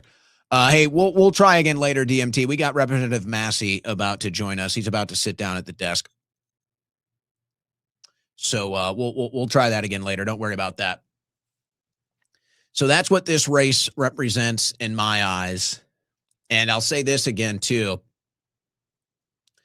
I think that poly market prediction, I think that they intentionally tanked the odds for Massie to either make him look bad or because somebody knows Massie is going to win and they wanted to lower the value of that so that they could buy it for pennies on the dollar and then get 10 times on their investment when the incumbent Representative Thomas Massie ends up winning the race. That's my interpretation of that poly market polling. So that's just kind of how I see it. All right, Representative Massie. Oh, he's even got his famous debt clock on the jacket today. Well, of course, it wouldn't be a Thomas Massie interview without the debt clock because, it's very conservative to just ram home trillions and trillions in debt to the point where you have to be paying $1 trillion annually just on the interest of the debt. So, I don't know. No other politician seems to care about that. And that says a lot as well. All right, Representative Massie joining us. Representative Massie, it's been a crazy week for you, huh? It's what week is not crazy? If you do this job right, every week's going to be crazy. It's only the rubber stamps and the zombies that don't have crazy weeks. Well, and you're certainly neither of those. I don't want to get too directional with the campaign to start here. We've got you for about 30 minutes. I know you're busy. You're doing a bunch of interviews. I want to just kind of talk about the culture right now. Where I'm standing, I've dealt with it, from the media angle of staying true to my values, staying true to my principles, a conservative, America first, whatever you want to call it. And it seems to be that the rest of the right wing or MAGA or the GOP, however we want to classify it, it seems that they are the ones that are going a different direction than us. And that kind of seems to be the way it is for me. And then I get the attacks. It seems to me the same thing is happening with you. I mean, whether it's your voting record, whether it's your principled stance on conservatism, the same lies and hit pieces that MAGA used to be able to identify, false allegations. Oh, he didn't vote for this bill. No, he would have supported it. It's because of all the pork. What's it like to be on the receiving end of that as a politician? I've been here before. I say that I was the most hated person in Washington, D.C. until Marjorie Taylor Greene arrived.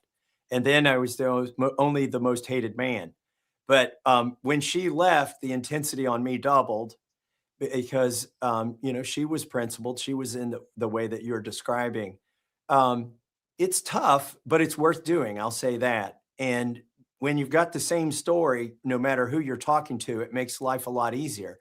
I think it's the people who come up here and vote against their constituents, walk the plank for the party leadership, and then have to go back home and take their butt whippings in the town halls.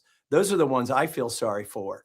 But that's the price they pay for perpetual reelection, is just to continuously frustrate or obfuscate with their base. And then their base always wonders, when did Lucy pull the football away? How is it that they haven't scored a touchdown or a field goal by now? Because they've been trying so hard. And one of the things that I've been branded as unfairly on some days, fairly on others, is an obstructionist. Let me tell you the things that I have been successful in obstructing. I have obstructed a cover-up of the Epstein files. I have obstructed the get out of court free cards that Monsanto Bayer was trying to get for glyphosate, otherwise known as Roundup. I have obstructed warrantless spying, along with some other Republicans up here, obviously, who are wedded to the Constitution, not just the Second Amendment, but also the Fourth Amendment, First Amendment, 10th Amendment. So those are the things that I have obstructed.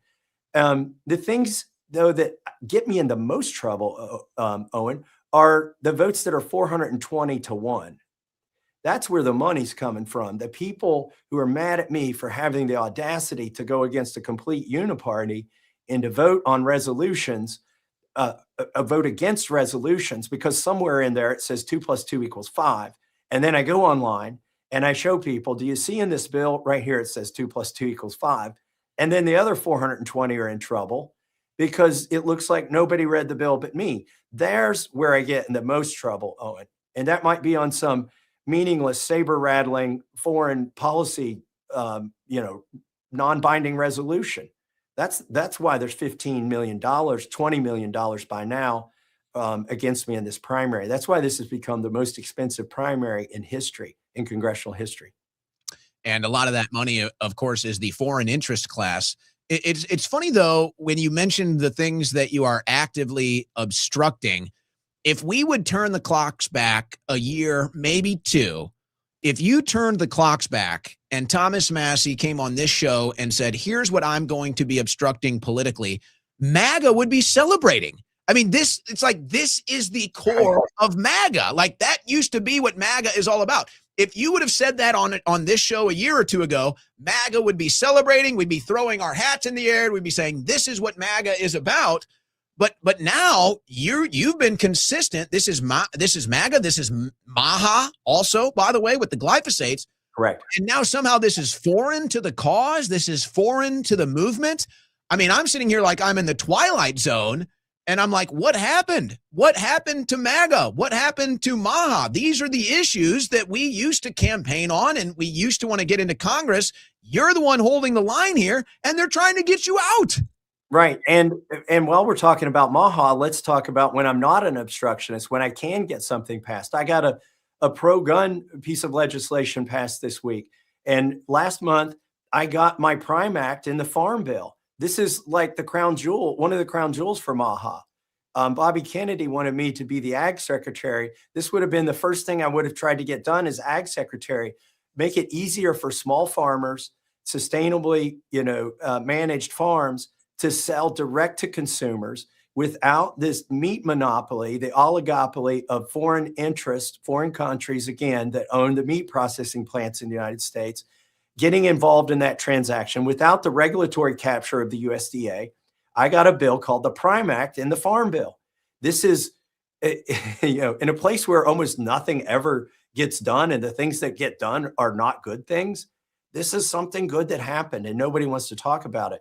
Now, how have they tried to convince some of the people in Kentucky that I have abandoned my principles? Well, they're using the oldest trick in the book. They're using these giant omnibus bills. They're 1,000, 3,000 pages. Look, I have voted against every omnibus bill. These omnibus bills are why when I got here, the debt was 18 trillion and now it's 39 trillion because they put everything, including the kitchen sink, in an omnibus bill. So the ads that they're running against me, they could have run these ads based on my votes on the omnibus that Obama wanted, the omnibus that Biden wanted, or the omnibus that Trump wanted, because every one of those omnibus bills funded the military. Okay. Every one of those funded Border Patrol. Even Biden and Obama's bills had some money in there for that. Right. So they could run those ads if you voted against any omnibus bill. And so that's what they do. They're trying to convince people that I'm not for a wall, that I'm not for the SAVE Act, that I'm not for preventing men playing in girls' sports. But those are all bills that I have voted for. I've co-sponsored them, and I vote for them individually. But when they try to season one of these big crap sandwiches with one of those good bills, I'm like, this is still a crap sandwich, and this is how you're tricking conservatives into bankrupting this country. I'm not going to fall for it. Let me give you the most egregious example of this. I have voted to keep men out of women's sports. I have voted for Marjorie Taylor Greene's standalone bill to outlaw transgender surgeries for children. But they stuck a provision, a good provision, in the first draft of the big, beautiful bill that would defund the transgender surgeries, sex changes. Let's just call it what it is. Sex changes for children. Okay.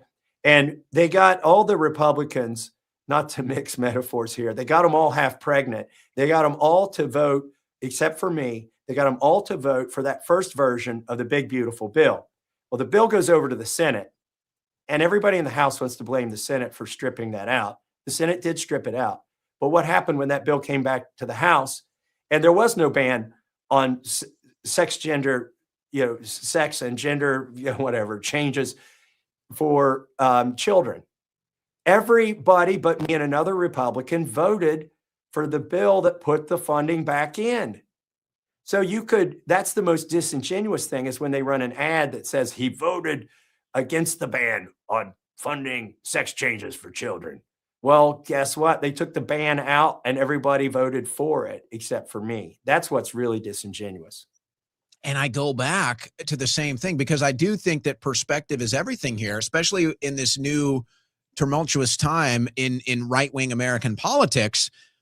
Again, this is something that MAGA used to understand. And MAGA itself, when Trump first came down the golden escalator and started this political movement, it was always about, hey, there's a new American right that is politically informed, and we understand how the corruption works. You're citing one example here. It's like, we used to understand, MAGA used to understand how they play these games. They'll have a 60, let's say there's a $60 million bill, okay?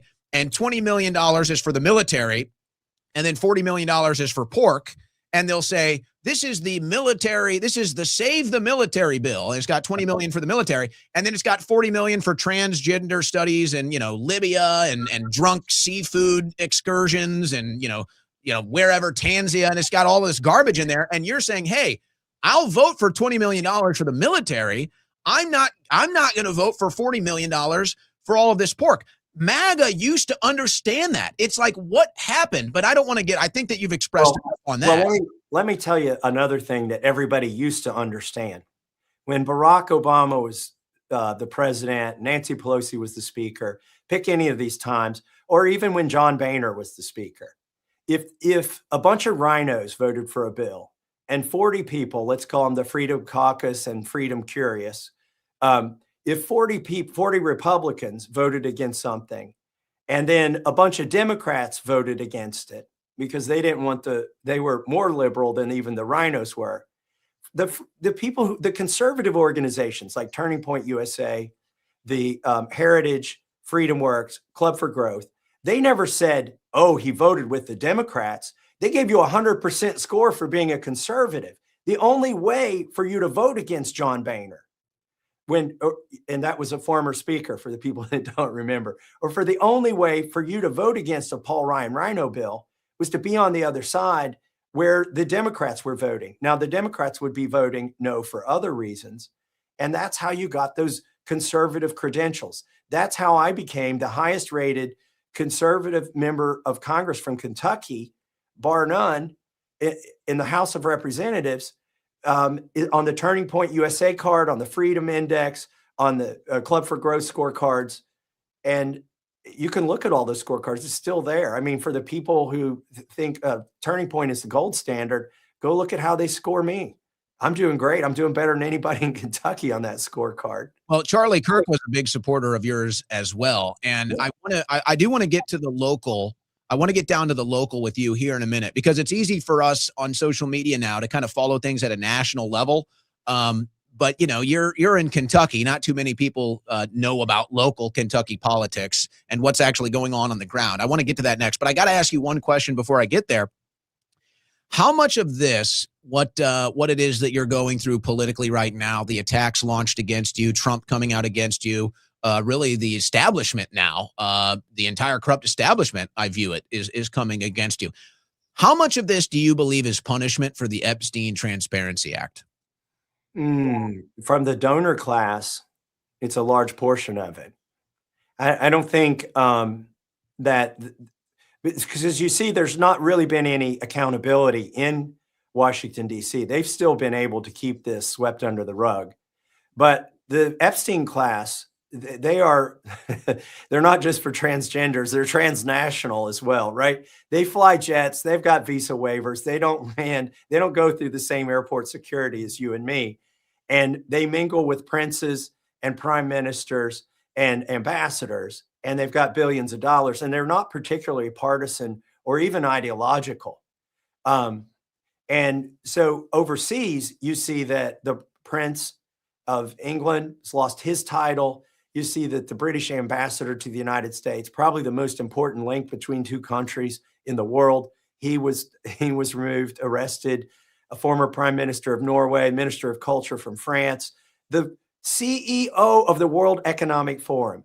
Can we just had to resign because of the files that I got released?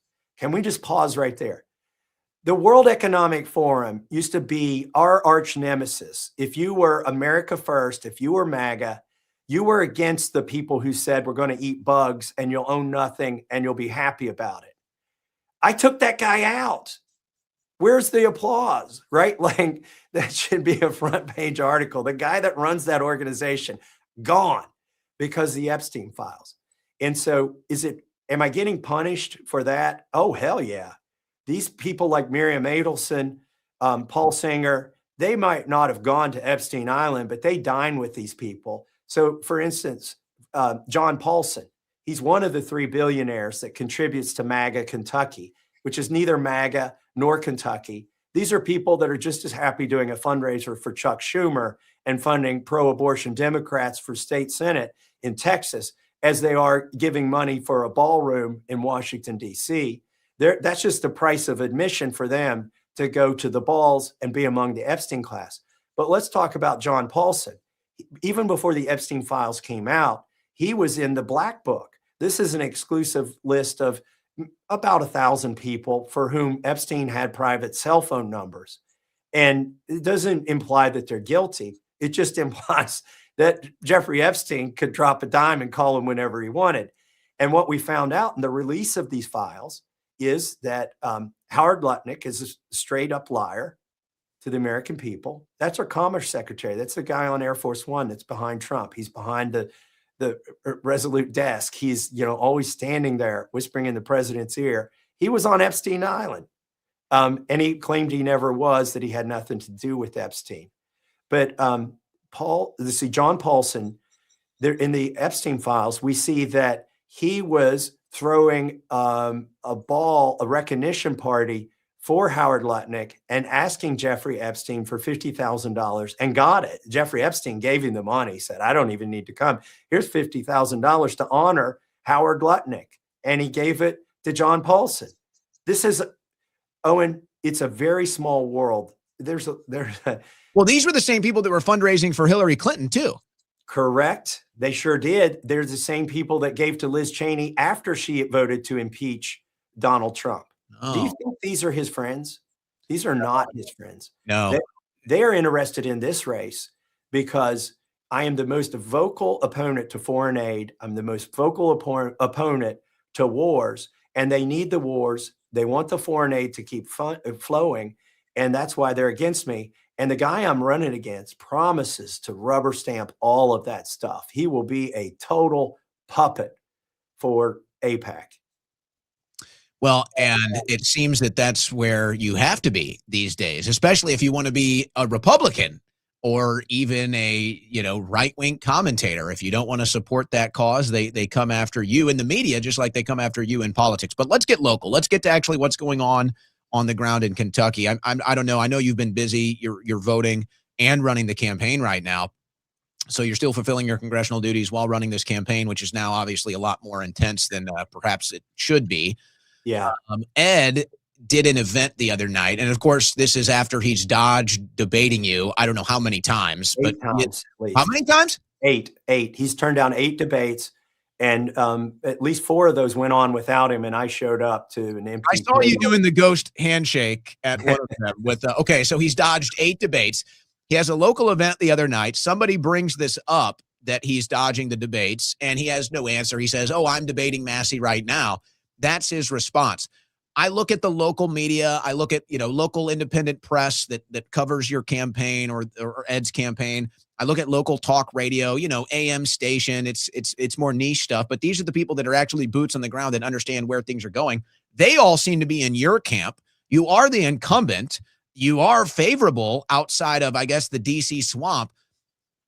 Is this race as close as they claim? And I'm not trying to turn people off from supporting or getting out and voting for you, but I just feel like, I don't know. I feel like there's a lot of fake news out there about the actual support that you have locally. Look, I think the most accurate is the betting markets. And let's say the betting market, I don't know where I'm at on Polymarket or Kalshi right now, But if it's 60-40, and that doesn't mean I'm up 20 points in the polls. It means that the people that put their money where their mouth is thinks there's a 40% chance I'm going to lose on May 19th, right? Like, that's pretty darn sobering. Our own polls show this is in the single digits. Like, the average of my last 4 polls shows me up low single digits. And it's been pretty steady. They've washed all the sand off the beach, but they're having harder and harder time washing the rocks off. They're going all in this last week.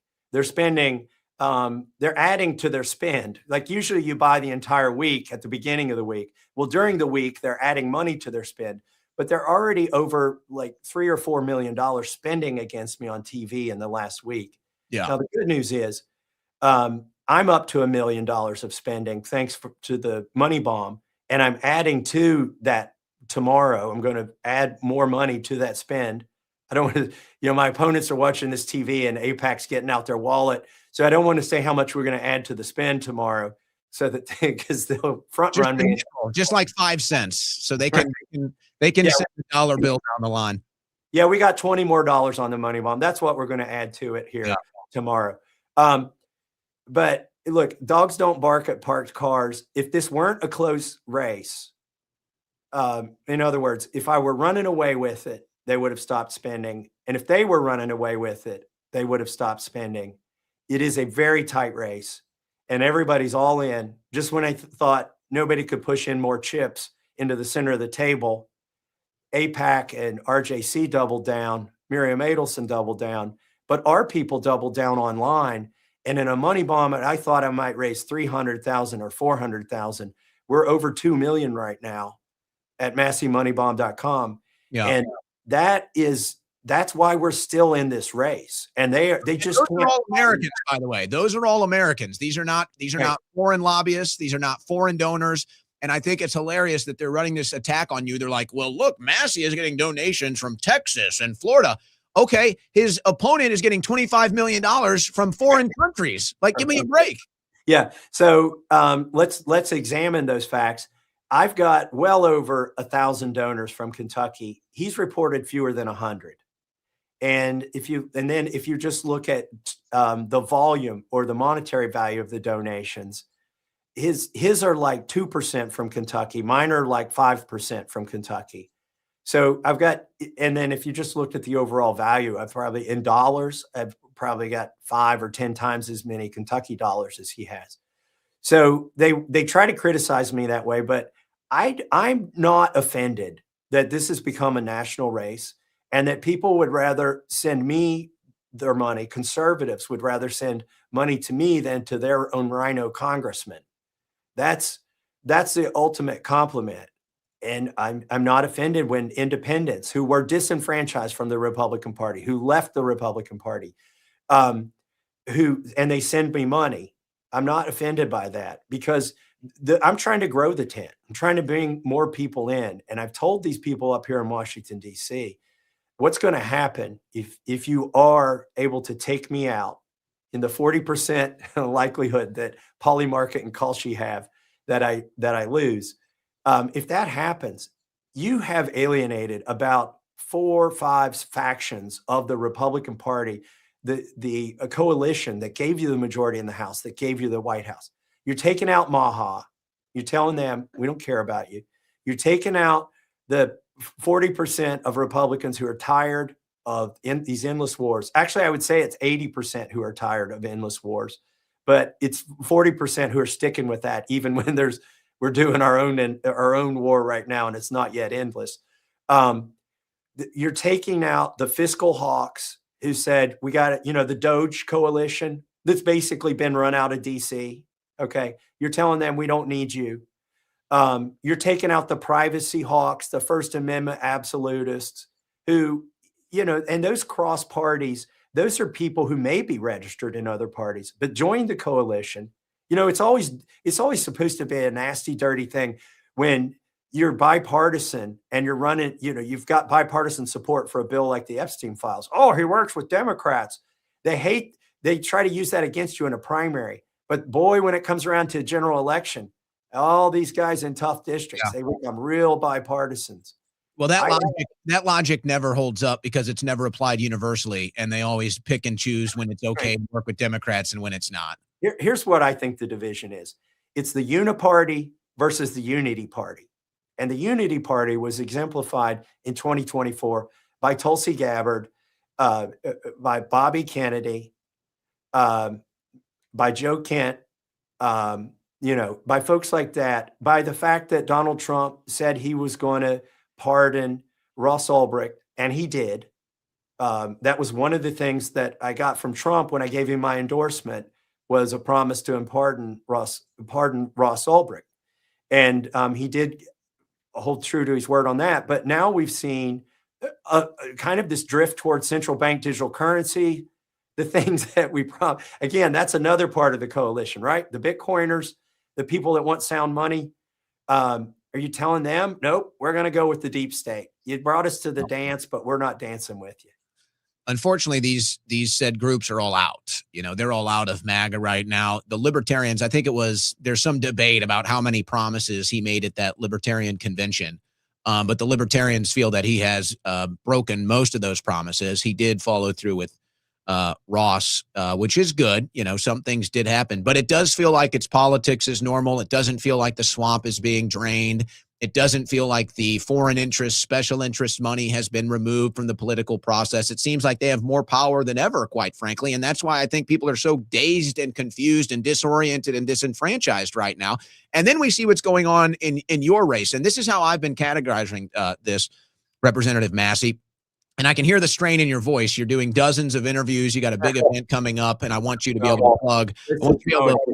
I got a cold from my granddaughter. Last weekend, she had snot running down her cheeks, and I couldn't not pick her up. I'm like, I know this is going to give me a cold in the last week of this campaign, but I'll take my grandbaby and the antibodies and a hoarse voice in the last week. I love it. I love it. Well, you don't have to say that. Just say you're campaigning so hard, you're going to lose your voice when it's all said and done. I'll tell people that's the truth. But no, the way I categorize this, and I'd like your final word before we let you go here. The way I categorize this is that if they can successfully unseat Thomas Massie, then we don't have a Republican Party. We don't have a conservative movement, and there's no right wing in America. There's just the uniparty and the donor class. And if you refuse to work with them, and if you refuse to do their bidding as a Republican or a Democrat, quite frankly, but for this race, it's a Republican, then you're not allowed to exist. And for Thomas Massie to win, that is a victory for conservatives. That is a victory for America first. That is a victory against the corrupt establishment, against the swamp, against the uniparty. But if they can successfully unseat you with the donor class and foreign lobbies, there is no Republican Party. There is no conservative movement. There is no MAGA. It's the same uniparty donor class that we were supposed to be fighting and defeating. That's what this race represents to me, Thomas Massie. It's all the marbles. Everybody's pushed in all their chips. This is the big race. It's like we won't even need to have the other races depending on the outcome of this race. But let me put it in a positive light. I think everything you said is accurate. But what does it mean if I win? Look, in this last push, when I leave here and go back to Kentucky, it turns out I've got 3 other congressmen that want to come and join me in the campaign. And that's encouraging to me, that we want to keep them as a special surprise when we get there Friday and Saturday. And I've got 2 former congressmen who are going to join me. And we're going to have a rally on Saturday when people can still vote. And I have colleagues here who really want me to win because they will be emboldened. They've got the right principles, right? They're just waiting to see. I've stuck my head up. They're waiting to see if I get my head chopped off here. And if I don't, they will be more empowered. They are good-hearted. They believe in what they campaign on. They haven't become zombies. And they are with me on things like the Epstein Files Transparency Act. Some of these folks are with me on the War Powers Resolution. They're with me on fighting central bank digital currency. So there are some good people still in Congress. And some of them are going to be there in Kentucky with me during this race. And more of them will be empowered to speak. And it won't require getting 20 more Thomas Massies elected to Congress. They're already here. They're just waiting to see if it's safe. And if we can show you can pull this off, and I won't pretend that any one of them could sustain this fight, right? Like, they know they don't have the national fundraising base. But if we do get, if they do feel empowered and there's a dozen or 20 of them who start voting more like me, then the enemy has to disperse its efforts across these individuals and we start winning. And that's what this is about. All the chips are in. This is for all the marbles. And it's all going to come down to one day. It's a national election. It's a global election. I have TV stations from Japan and Europe coming to my events, and they will be at the main event on May 19th, which ironically, I am a spiritual person. I'm not superstitious, but this is my election day is the 6-month anniversary of passing the Epstein Files Transparency Act, which happened on November 19th, and May 19th is my election. And I am more spiritual after passing the Epstein Files Transparency Act, seeing the evil that was suppressed for 2 decades and 4 administrations. And I think there are a lot of powers and good powers on our side. Well, I love that angle. And I do think to a certain degree, the other side of that is, yes, the reason why they're making this the most expensive House primary ever is because they want that intimidation factor. So that's another thing that your victory will represent. It's victory over the intimidation. It's victory over the political establishment. It's victory over the donor class.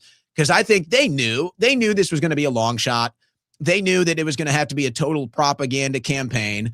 But they put all the money into it to tell other Republicans, other conservatives, hey, if you want this fight, Adelson and AIPAC is going to whip out their checkbook and they're going to pour $25 million in at the drop of a hat. Good luck competing with that. So I think a lot of that is a warning shot, and it's nice to see you standing on your principles. It's nice to see America standing with you. Where can people go to support your campaign, donate to your campaign, share information, be a part of what you're about to do in Kentucky? Yeah, well, go to X, follow me on X. My official account is at Rep Thomas Massie, and my campaign account is at Massie for Kentucky, I think. And that's the one I should be repeating here. That's the one where you can donate. And if you can't remember any of those, look for MassieMoneyBomb.com. That's where you need to go. What's funny is I sit there, I watch that ticker. Look, if I wake up at 3 a.m. before I get back to sleep, I look at the Money Bomb and I read the comments before I go back to sleep. It's very encouraging. There's a lot of positive reinforcement on that Money Bomb site. And we're using that money for phone calls, to knock on doors, to buy our last minute TV. We can still buy radio and streaming up to the last day. So don't wonder, will it still matter at this point? Is it too late to donate? No, it's not too late to donate. MassieMoneyBomb.com. One thing that's funny, the ticker goes up little bit by little bit. And then once about 2 or 3 times a day, we go look at all the people that donated to our original site, thomasmassie.com/donate. And we have to take that money and put it into the Money Bomb site. It's like the people who get so excited, they don't find the Money Bomb site. And so if you see the Money Bomb site jump up $50,000, it's not because somebody donated $50,000. It's because we found $50,000 at the other link and that got lost and didn't go to the Money Bomb site. So it's pretty exciting to watch that ticker go up. And people, if you could, do leave a comment. I read those comments. And because you have to donate something to the cause to leave a comment, it doesn't have all the negative crap, all the paid social media influencers that are taking foreign money to post bull crap. So it's the best feed for inspiring me. And I prefer to read it first. Well, I'll tell you what, as a conservative movement, America First movement, however we want to categorize this, that really needs a morale boost badly, really needs a victory badly, feeling disenfranchised and in the dirt right now. Thomas Massie winning this primary could be the injection of energy and hope and morale that this country, right-wing conservatives, anti-establishment people need. And so we're pulling for you big. We're pulling for you big. God bless, Godspeed. We'll share those fundraising sites. We'll continue to promote your campaign, help you in any way we possibly can. And I'm telling you, I think we discussed pretty well what it represents. And I'm glad it's you. I'm glad it's you, Thomas. Well, I'm not going to compromise my principles. I never have. I've had plenty of opportunities over the years to make a deal and go along to get along. I won't do it. The job's important, but it doesn't become important if I'm not following the principles that I campaigned on. So there'd be no reason for me to be here. I think if there's hope to vote your way out of this, I will win. And that's why I'm running, because I do think there's hope. And I want to give other people hope. That light map, that heat map that you showed of the United States, where all the donors are coming from on the Massie Money Bomb site, that shows me where I need to go when this race is over and do my thank you tour. Where I see a big spot in Utah or somewhere in Washington State where I didn't know there were principled conservatives. I knew down in Texas, there's 3 bright spots. I've been to those 3 bright spots in Texas. I've been to that bright spot in Georgia. But I'm seeing bright spots all over the country where there are principled people who are getting out $25 or $50 and donating and lighting up the map. That tells me where I need to go and say thank you when this is all over. Well, we're looking forward to following this as we're getting down to the wire, this primary. We're looking forward to hopefully a very feel-good moment, one that we need desperately right now. We appreciate you. God bless, Godspeed, Representative Thomas Massie. Thank you, Owen. Thank you. There you go, folks. Probably the most conservative member of Congress, and right now the most anti-establishment, anti-corrupt establishment person that you can go out and vote for. So very important stuff. Glad that we could get that interview done today. All right, without any hesitation, let's just jump to our next guest, Natalie, who has been kindly sitting there silently. We were able to push her back a little bit. Originally, we had her at 5, but she kindly said, I'll wait for your interview to be over with Thomas Massie. So she joins me now. I'm glad to help Thomas Massie. Yeah, anything for him. Push me aside. Absolutely. This is an important race. You actually got an exclusive on this race earlier where Thomas... And all these things are always connected, Natalie. You know this. You've been around for a while. It's like, it's not a coincidence that Thomas Massie comes out and says, I'm going to make a bill to make AIPAC register as a foreign agent. And then what happens? Here comes the corrupt political establishment. Yes. Here comes the allegations. Here come the attacks. I just sit here and I'm like, this is what MAGA used to be able to identify and shut down. Now it's MAGA running it. Isn't it boring, though? I'm so bored of it. Yeah. Like, okay, allegations of what? Fine. Does it matter? Does it matter when, it had to do with Trump? When it doesn't matter anymore. So stop it. Do something new. I don't know what. I mean, I'm not challenging them. I don't want to see antics. Full stop. Well, that's the conversation that I have when I just talk to, just people out there in the social scenes, the places that I frequent. They're not necessarily that political, but, they have a general sense of things. Yeah. And it seems that that's kind of where it's at. It's like there was this excitement that things were going to be different. That excitement is all gone. There was this idea that we had a chance to, at least start to chip away at the political corruption and start to get this massive government reform that we need. That hope is kind of gone. And then there's this disenfranchisement, whether it's left or right, but on the right now, there's this disenfranchisement where it's like, man, I went and I voted and I still don't get representation. I still don't get what I vote for, no matter who it is. That's what I hear. That's what the conversations I have in my social circles. That's how everybody is feeling right now. What about you? Yeah, definitely. And people are just hip to the antics. They know right away. They can smell it. The press corps shooting, people are like, what's that about? Even...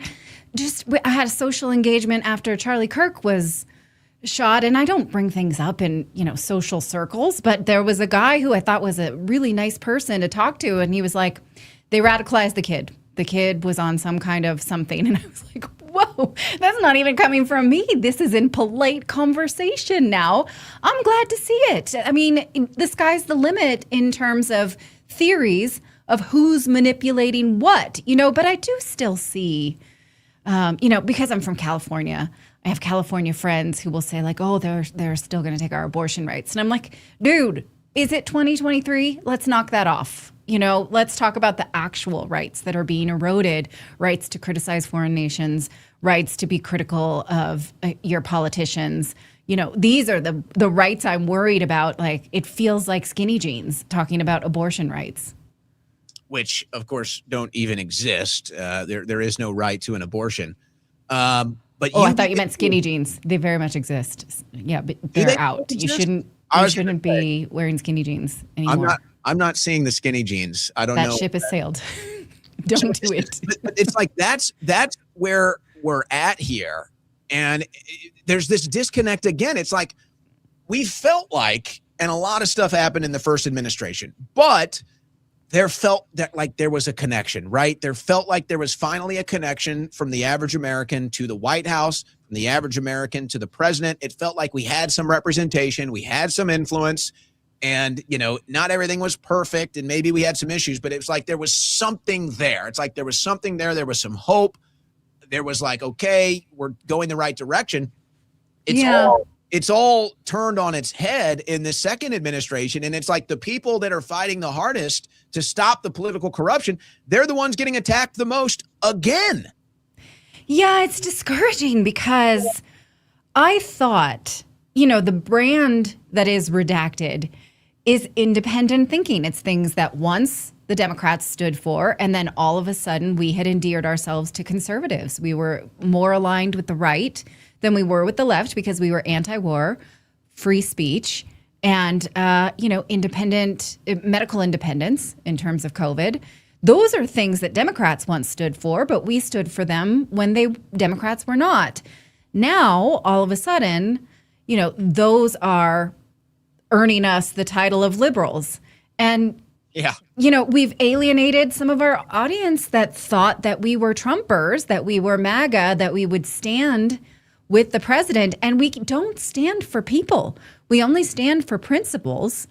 And, these are principles that are things that I'm trying to teach my kids. I cannot abandon them because I was inspired by a MAGA movement. And I will say that I liked what MAGA meant to a lot of people. I think it meant rejecting the trans agenda, rejecting the sort of sexual perversions of the Biden administration, rejecting the idea of, a gay man with boobs on the White House, the idea of taking your children if you don't use their pronouns, the idea, all of that were things that were a massive rejection. And they said, we want to be families.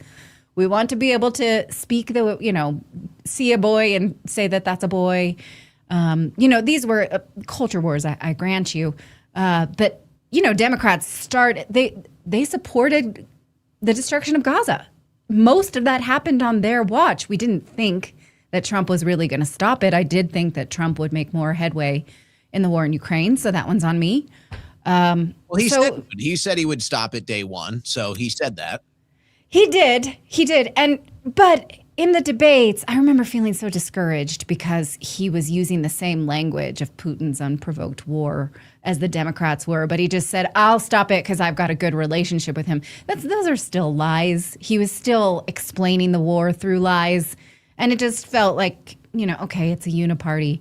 So, I thought that I would be breadcrumbed for some desires, from the White House. And I don't think we're even getting that. No, I would say right now, this is as neocon as the Bush administration. Yeah. The only thing that they can claim, and I guess it's a fair claim, but I may a little premature, is, the war's only been going on for 6 weeks. So, okay, I guess, it hasn't gone on for 6 years.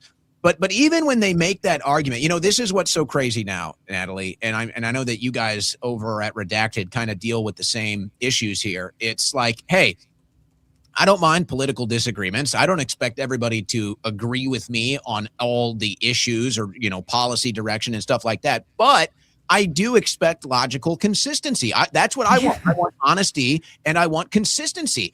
And if you can't be honest or consistent in your logic, then to me, you're no good. You're either a conscious liar, a propagandist, or really you're just, quite frankly, too dumb to engage in a serious political discussion. And this is a perfect example. So, when you get into these debates about the war and they have this defense and they say, well, this isn't a new war or this isn't a never ending war. It's only 6 weeks.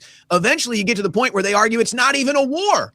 Yeah. It's just like, what are we doing here? It's like, when did you guys decide to do these mental gymnastics to support a politician?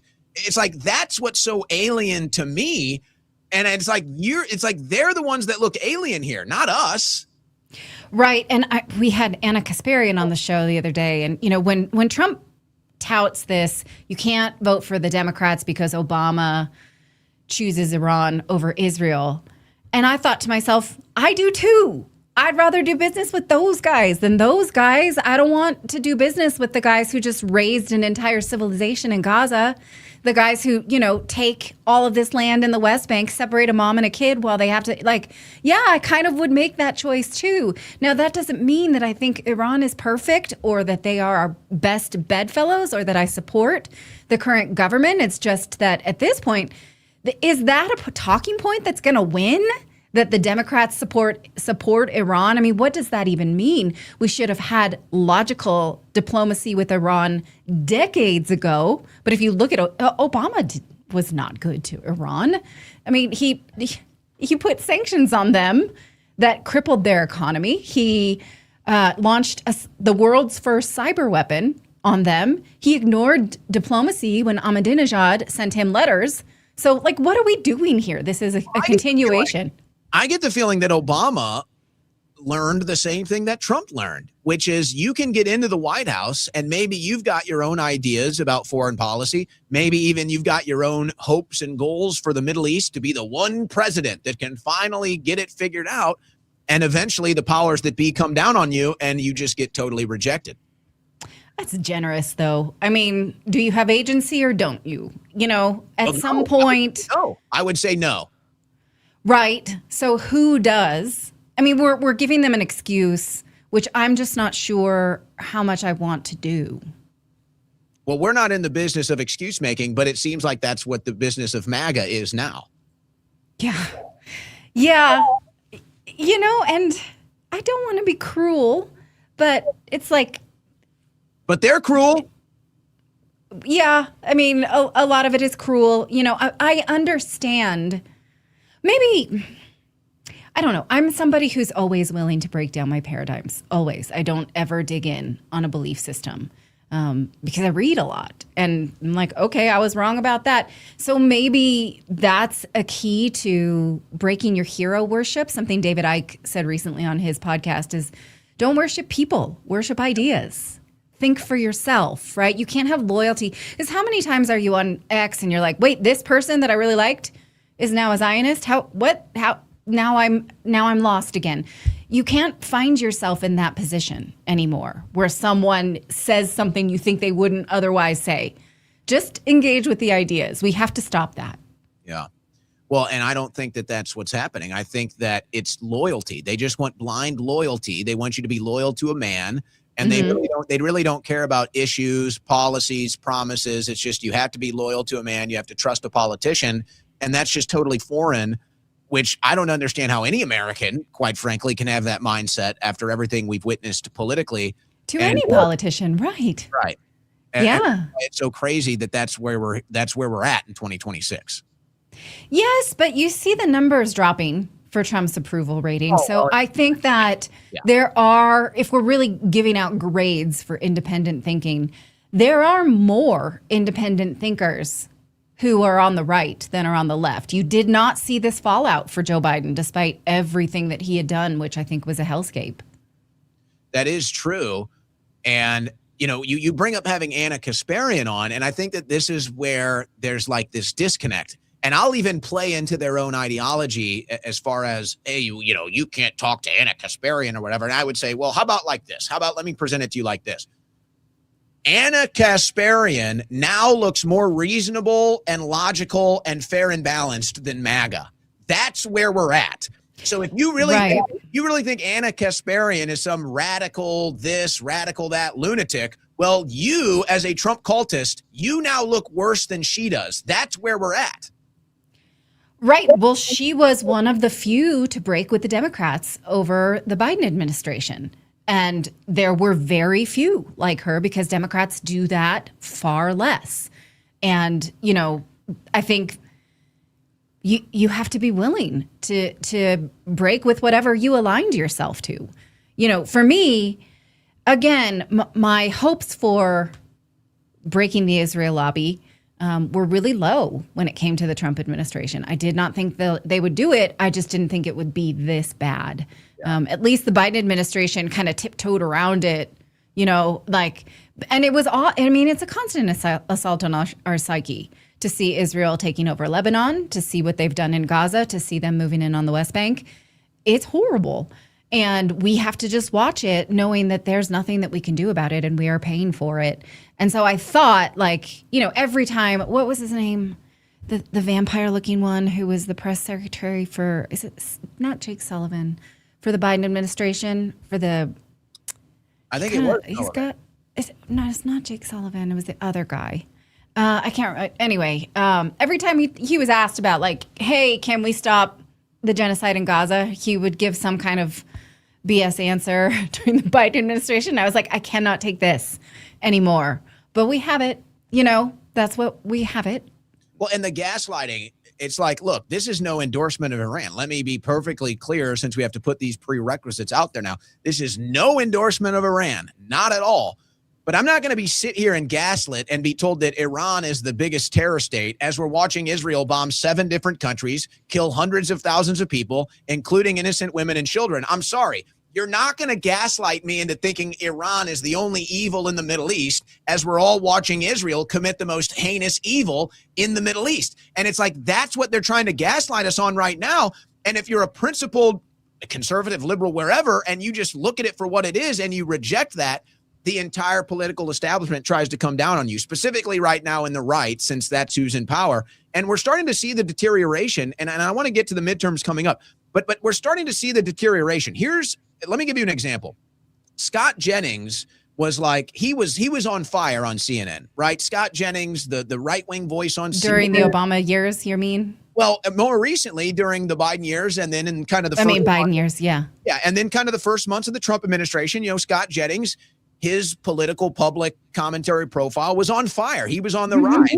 And now he's in this position of being forced to defend Israel. He's in this position of being forced to defend this intervention in the Middle East. And now he's getting trounced. He's got the left wingers pinning him and making him tap out almost every show now. And it's like, how do the Republicans not see this? This is your Achilles heel. This is your trans kids moment. This is your losing issue. It's like, how do they not see it? Yeah. And it's just, it's inconsistent. It's morally inconsistent. And that is the only thing that we can rest our laurels on is, are you morally consistent? Are you willing to, I can't answer for that. But I don't think What do you think about the midterms? There's a lot of rhetoric out there, and there are some people that maybe were Trump supporters or might be on the right wing, and they're telling people to vote Democrat or whatever. I'm looking at it from a different angle. I don't really think it matters. This is kind of what happened after 2024, where in 2016, Trump needed the independent media. In 2016, he was running against the Republican establishment. He was running against the neocons. We all saw what happened. And in those moments, Trump needed the Owen Schroyers. He needed the InfoWars. He needed the Natalie Morrises, the redacted. Trump needed that to get through the primaries and defeat Hillary Clinton. So that was like, we had a much bigger role in getting Trump in 2016. Well, when 2024 came around, it was entirely different. It was Kamala Harris and Biden were such a disaster. People were going to vote for Republicans. Trump was now part of the Republican Party. He was the head of the Republican Party. It didn't matter whether I supported Trump or not. He was going to get the nomination. He was going to win the election. And so it was a different paradigm from 2016 to 2024. So how does this translate to the midterms? Because where I'm at, I'm like, I don't think I could ever vote Democrat. There's no Democrats I like. I've never voted Democrat. I'm not going to tell anybody to vote Democrat, but I'm so disenfranchised. I'm so disenfranchised with Republicans. I just feel like if I go vote for a Republican in the midterms, then I'm a slave. If I go vote for the Republicans in the midterms, I'm a cuck. I'm untrue to myself. I'm unloyal to myself, and I'm not voting for anything that's going to benefit me. So it's this weird catch-22. It's like, I don't want Democrats in power, but I don't want to be a slave to the Republicans that treat me like in an abusive relationship. especially if Paxton's not on the ballot. I don't know any reason why I would go vote in the midterms if Ken Paxton is not on the ballot. Yeah, I don't know. I mean, what do we do? I've thought about this a lot. I'm just gonna make little stickers with the middle finger emoji and put them all over my ballot because I can't. I don't know. I can't. You know, and I think that. I guess, you know, again, there were questions about Trump that I had to set aside in order to vote for Trump, but I felt really strongly about voting against the Democrats. And for me, it was the first time to vote against a Democrat.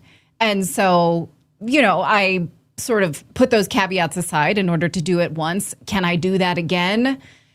Given the fact that, I mean, we murdered 180 girls. Like, it's not a big enough part of the conversation. We, you know, in the same way that, was it the 80s or the 90s, we shot down an Iranian civilian airplane and never apologized for it, you know? And I don't think we need to make this caveat about we're not for Iran. Iran has been actually trying sincerely diplomatic outreach since the 70s. And each one of our presidents has done them dirty in response to that. That's like Putin in the 90s, by the way. Same. Yeah, same. And I don't have to apologize for saying like Putin's made sincere outreach at diplomacy. And it's us that acts like a dick. It's not them. And we could have had this in a peaceful way a long time ago. Do I care if Iran gets a nuclear weapon? I do not. Not even a little bit. Like, if they had one, we wouldn't be doing this, right? They have Sharia law that prevents them from using it. It doesn't bother me. And why can we look the other way at Israel's nuclear weapon when it was literally stolen from us? Yep. So, yeah, these are not things that I am willing to engage on in any form or fashion. And I'm certainly not going to engage, you know, with the Lululemon Iranian expat crowd about the fact that we need to be the saviors. They clearly haven't studied what we've done to them in the last 4 decades. And by the way, you know, when it comes to the theft of the nuclear capabilities that was stolen and given to Israel, the right wing embraces the individuals that were responsible for that. Yeah. They clearly embrace the individuals that ran those operations. It's really a strangest thing. And I don't know. Again, I guess I'm a little more. I don't know if I would say extreme than you, but you know, I put my neck out there quite a bit with my controversial opinions. And what I've noticed recently is they come after me. Like, I just did that report for the O'Keefe Media Group. They're coming after James O'Keefe now. And they say, well, gee, Owen, how can you support the Democrats that called you a Nazi? How can you support the Democrats that did this and that? And I'm sitting here saying, hey, guys, you're doing that to me now. I'm not getting that from the left. I don't have leftists in my comments all the time insulting me, lying about me, calling me names. It's all right wingers. It's all MAGA. They're like, how can you vote for Democrats? They called you Nazi. No, you're the ones calling me a Nazi now. So there's this crazy disconnect, and they really think they just own your vote. And I guess that's my issue. You know, maybe they're bots. Do you think that people in real life feel this way?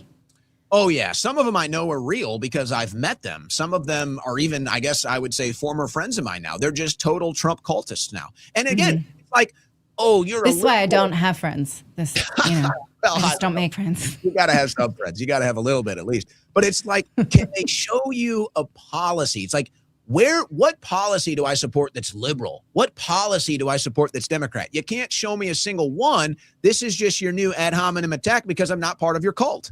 Right. And I don't like being called Trump derangement syndrome because I feel like it's a bit sexist. It's a way to tell a woman she's being hysterical. I don't have Trump derangement syndrome. If he reverses policies, you know, and pulls us out of Iran and removes foreign influence on our politics, I will, you know, be happy to call him a good dude. Like, it has nothing to do with him personally. I did have Trump derangement syndrome when I was a liberal, but I don't have it now. I'm fine with Trump as a man, but I don't. That bothers me. Most of it doesn't bother me when people, you know, say dumb shit to me on X. The stuff that bothers me the most, Trump derangement syndrome bothers me. And then when people say like, oh, she's just like this because of her conservative husband, that bothers me too. I find both of those things kind of sexist. Like, I don't have my own opinions in life. I just swallow up my own, I am, as long as we're confessing.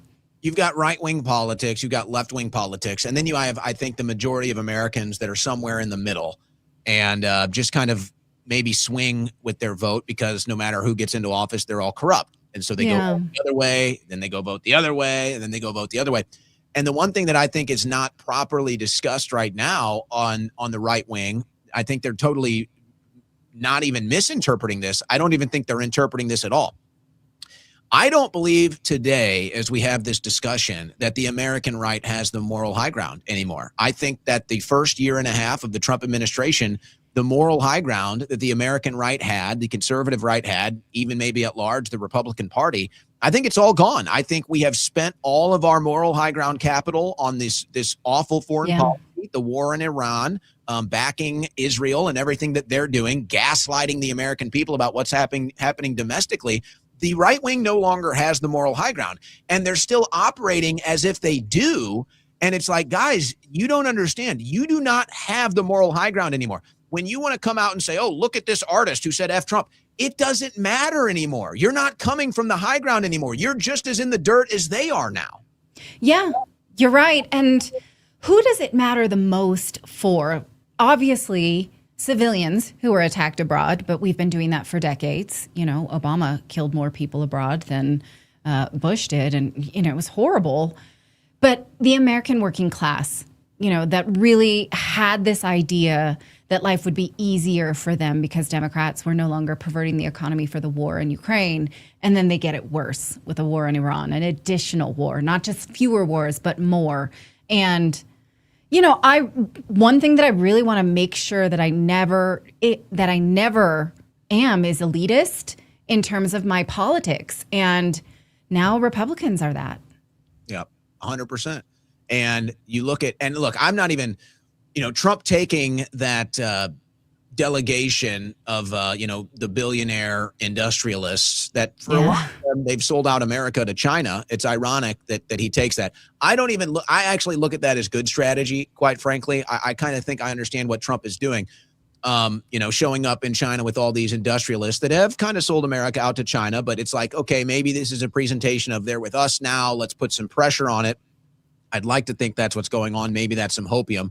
I guess the negative side of that would be they're just all scheming about how they're just going to continue to get more rich and the rest of us are going to get more poor. We'll see what comes out of these negotiations, but you get back to the kind of elitist angle of it all. Let me rephrase that. To me, this is a globalist operation now. Trump is a pure globalist when it comes to the foreign policy and when it comes to the people that he's working with as well. I mean, this is a globalist administration now. Trump doesn't talk about nationalism, not globalism will be our credo. He doesn't say that anymore. This is a globalist operation now. Yeah, I suppose you could see it that way. And then again, what is the reverberation on the working class? AI will largely replace women in the workforce, specifically women that were sold down the river by feminism. And then where will they be? They won't have much. It's specifically women who cannot pivot in these sort of secretarial jobs or administrative jobs. The people who, the working class, I just don't know. I mean, I'd love to talk to an economist about that, but what does that mean for the rest of us? Because it's clearly not for most of us. I don't think they really know, to be honest. I don't think any of us really know what this is going to be. There's nothing like this in human history, right? Yeah. But I do think it would be a fair assumption to say that when they're deciding how they're going to roll this whole AI data center, quantum computing singularity out, they're not thinking about you and I. They're not thinking about the middle class. They're not thinking about poor Americans. They're only thinking about themselves. I do think that is fair to say. But as far as what is going to happen to the economy and the working class, I really don't think we know. It would seem that this is going to replace the working class. I mean, face value, I think that's kind of an easy assumption to make, but maybe we really don't know. And yet there's no breaks to this. And not many people are talking about it. I know that you guys talk about it at Redacted. I make a big fuss about this right now. I think you can strip away most of these issues right now. I think strip away the foreign policy issues, strip away the domestic issues. What they're building right now, or what they're trying to build, is an AI surveillance state. Absolutely. They are building Skynet right now, and they're trying to convince us it's a good thing, Natalie. Yeah. Like, we watched Terminator with our kids recently, and we're like, Jesus, this was so prescient. Like, we have to take the warning. This is happening now. How could they have written this movie 30 years ago? And absolutely, the surveillance state it's coming for us. Absolutely. Well, and I don't see the resistance. I'm like, where is the voice at the table when we're talking about AI or these data centers? Where is the voice at the table that is a hard no? It's like, well, hey, there are movements. The problem is, and again, it feels purposeful, is that how do we focus our attention on any one priority? The war, ending the war is important because we have human souls and we don't want to kill young girls. It's also important because it's a theft from the working class, because it devalues the US dollar, because it makes life harder for American families. Then there's this idea of getting fluoride out of our water, big pharma out of our schools. That, like, how do you focus yourself? I think about this all the time. It's like we broadcast on so many different important issues, and we all have. There's just not enough outrage to go around for all of it, and I do think that that's purposeful. Well, I would like to see a symposium. And not just something from the people. I mean, like, this needs to come from the administration. This needs to come from the billionaire class that is investing in these data centers. There needs to be a public conversation, and it's simply not happening. And you know what? If you want to have somebody at the table, and I'm going to play this clip because Tucker Carlson and Kevin O'Leary had the debate. I don't know if you saw it. This is the debate that needs to be had. But it's like, I want somebody at the table that is a hard no on AI, a hard no on data centers. And I want somebody on the table that's a full affirmative yes on both of these issues. And I want to see this conversation go public, because the only resistance that we have right now to this Skynet that they're building is at the local level. But you know what? Elon Musk proposed exactly that symposium during the Biden administration, and everyone laughed at him. So, there has been efforts for that. Yeah. But it's not, but that tells me that the people that are setting themselves up to make trillions of dollars on this operation, they don't want it to happen. Possibly. If even he can't make it happen, you're right. Who's at the table? Who's having the conversation? We're just doing it because we can. I get a lot of trouble for this, and I'm curious where you stand on this. I get a lot of trouble because I kind of do a running approval rating for Elon Musk.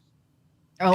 And it's remained over 50 for quite some time. I'd probably have Elon Musk like 53, 54 approval right now. So he's on the positive side of the spectrum. I get a lot of hate. People don't like Elon Musk. And I kind of look at it from a different angle, because people just want to lump him into the billionaire class and the elite class. And maybe that's fair.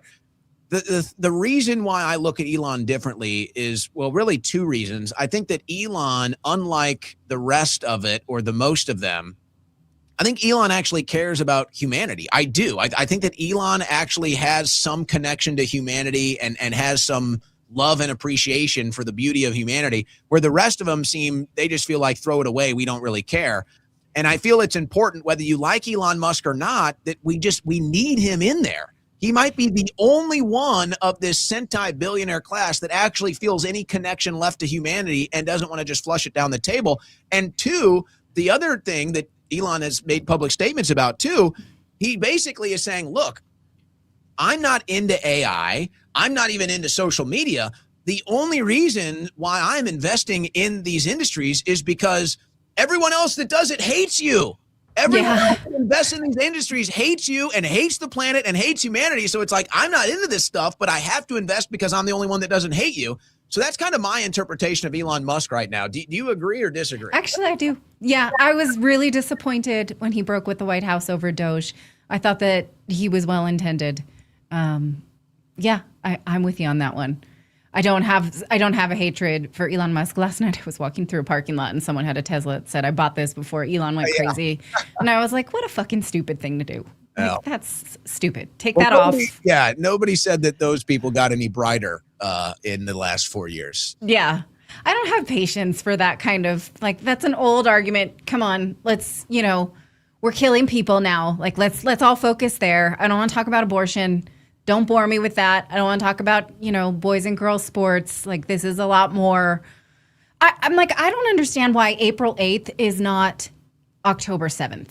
That was horrid, what happened on April 8th in Lebanon. Why is that not branded, like, in our consciousness as a horrible, horrible day? It's just not. It's just gone. Who's even talking about Lebanon? I mean, nobody's even talking about it. Yeah.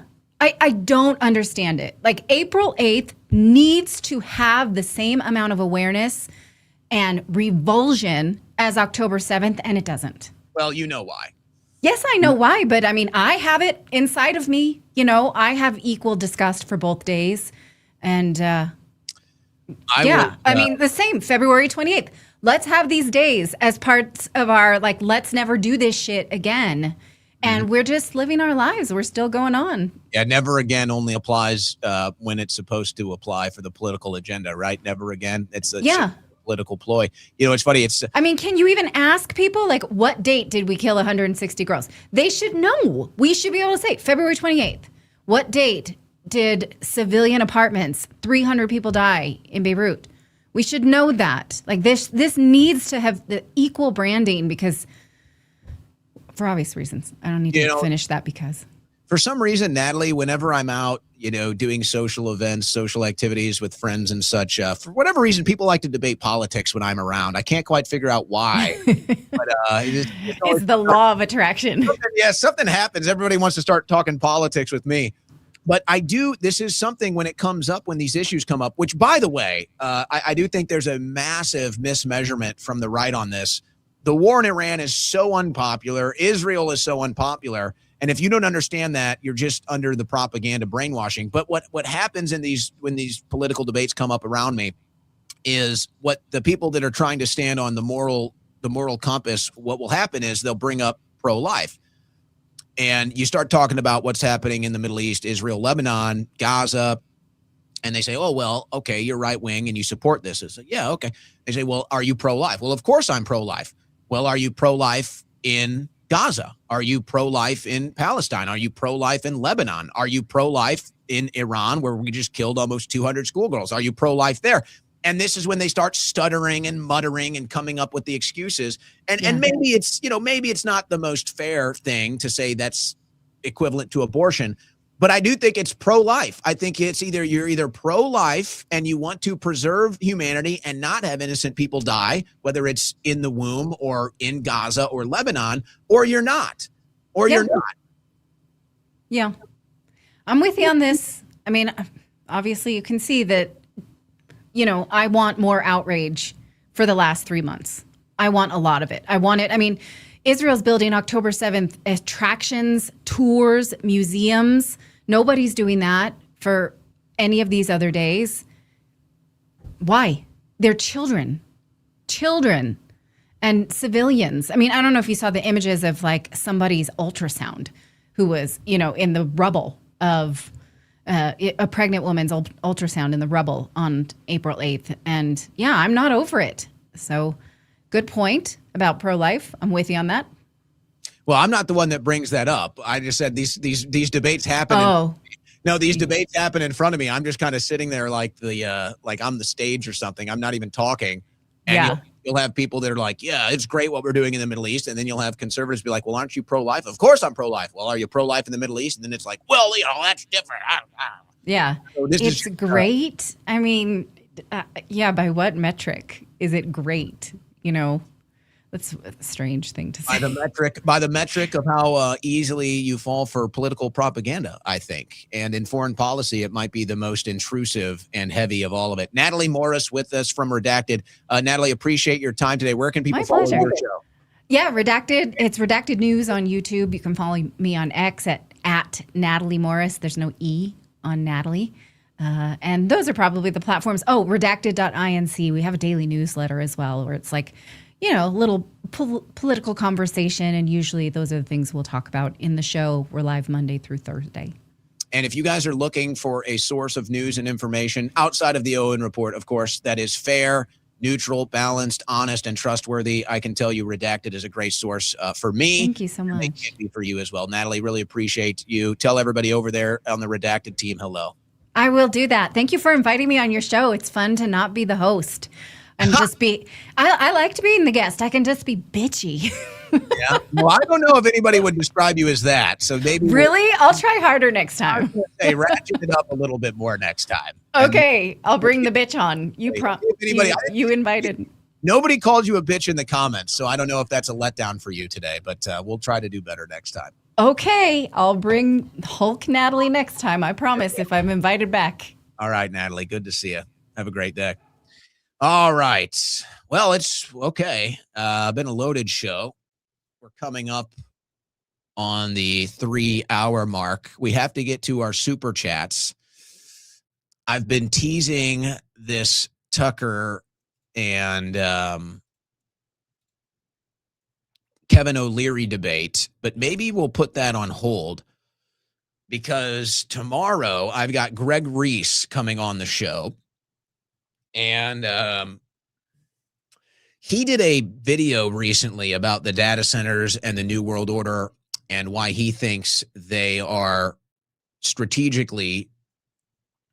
geographically, strategically placing these things on high ground because he thinks the elites know that there's going to be some sort of a cataclysmic event. So I'd like to kind of pick his brain about that, and then maybe we'll use that or we'll use the O'Leary-Carlson debate to lead into that since we're already going on hour 3. I do want to give DMT another shot to voice his opinion on the show today. We kind of took a swing at that earlier, just cold, because Massie was caught up with voting. So why don't we try to get DMT on here? Let's see if we can get your audio fixed here, and then we'll go to the super chats. Producer DMT, what's up? Am I functional or what's the deal? We got you loud and clear. Man, just a censorship operation from this guy that says he's a freedom of speech patriot. It was the UFOs, man. The UFOs were coming. All right, here's the deal. I just wanted to say something real quick. I think the opposition against Massie online is just totally astroturf. Like you said, one thing for the people that don't understand gambling markets, the less amount of wagers that are actually in the market itself, the easier it is for a big whale to move it. So I saw there was a total, at least on Kalshi, there was like 3 million was in it. That means someone could put $1 million bet on Galrin and end up actually moving the market pretty substantially. So, but that's not even what I wanted to say. What I wanted to say is I know you know the head of product for X, Mr. Nikita Beer. He's not exactly a big fan of mine personally. You know about some of the things that not everybody else knows about. But anyways, I noticed today after a lot of people claim they're suppressed on X and things. I think it's kind of annoying sometimes, but I think both you and I can agree. I legitimately have been pretty suppressed ever since this whole thing with me and Nikita Beer. Not as many impressions and things like that as usual, but it's pretty substantial. Anyways, I put a few things out about Thomas Massie today. The last one had 17,000 likes in only an hour. So Thomas Massie is absolutely popular among the American populace. I think it's something that needs to be noted that, you know, you saw that Fox poll about how MAGA supports Trump 100%. What they're not telling you is that significantly less people identify as MAGA these days. And you're seeing that with right-leaning independents. You're seeing it with young people. You're seeing it with Hispanics. You're seeing it with all different types of demographics that clearly don't want anything to do with the MAGA agenda. So when people say, oh, MAGA hates Thomas Massie, well, MAGA is an ever-declining asset, and it's more legit. It loses legitimacy by the day. So I just think that a lot of people, they get sort of stuck in these silos, and they think there's all this opposition to Thomas Massie that doesn't exist. So, well, and by the way, I support Massie, and I'm sick of the propaganda. By the way, I went and I checked after the dip on Massie's percentages on Polymarket. After that dip, it immediately went right back up. So that smart people like free money, and I don't think the guys. And it's obviously it's not a shoe-in. He even said himself the margin's single digits, so people need to get out there and vote. But absolutely, I think that smart people bounce back for a reason. Is it time? When do we start to talk? Some of these markets here. When do you and I start to flex our muscle in the old Keep your degenerate? eye on the prize, man. We need to deliver some fruit. Gambling. All right. We'll worry about the rest when the country's not on fire. How I about don't know. that? People are desperate, man. They're desperate for political coverage that can delve into other topics. Honestly, I think that they are. I think that it's something that, the political discussion is so dry right now. It's so redundant right now. But we know how to pick winners. I mean, Yeah, well, if I got to reveal a hand or two, give me a call in September when that old NFL season starts.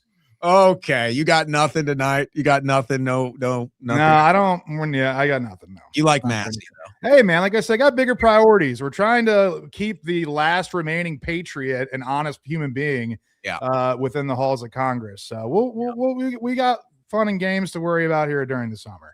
The Owen Report Summer Bash in July. All right. Get out of here. Get on out. Get out. There we go. DMT making an appearance today. All right, guys, let's do this. Let's take a short break, and we will come back with your super chats on the other side. You're listening to the Owen Report on the Win Network.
Navigating between the sane and insane, it's the Owen Report with Owen Schroyer.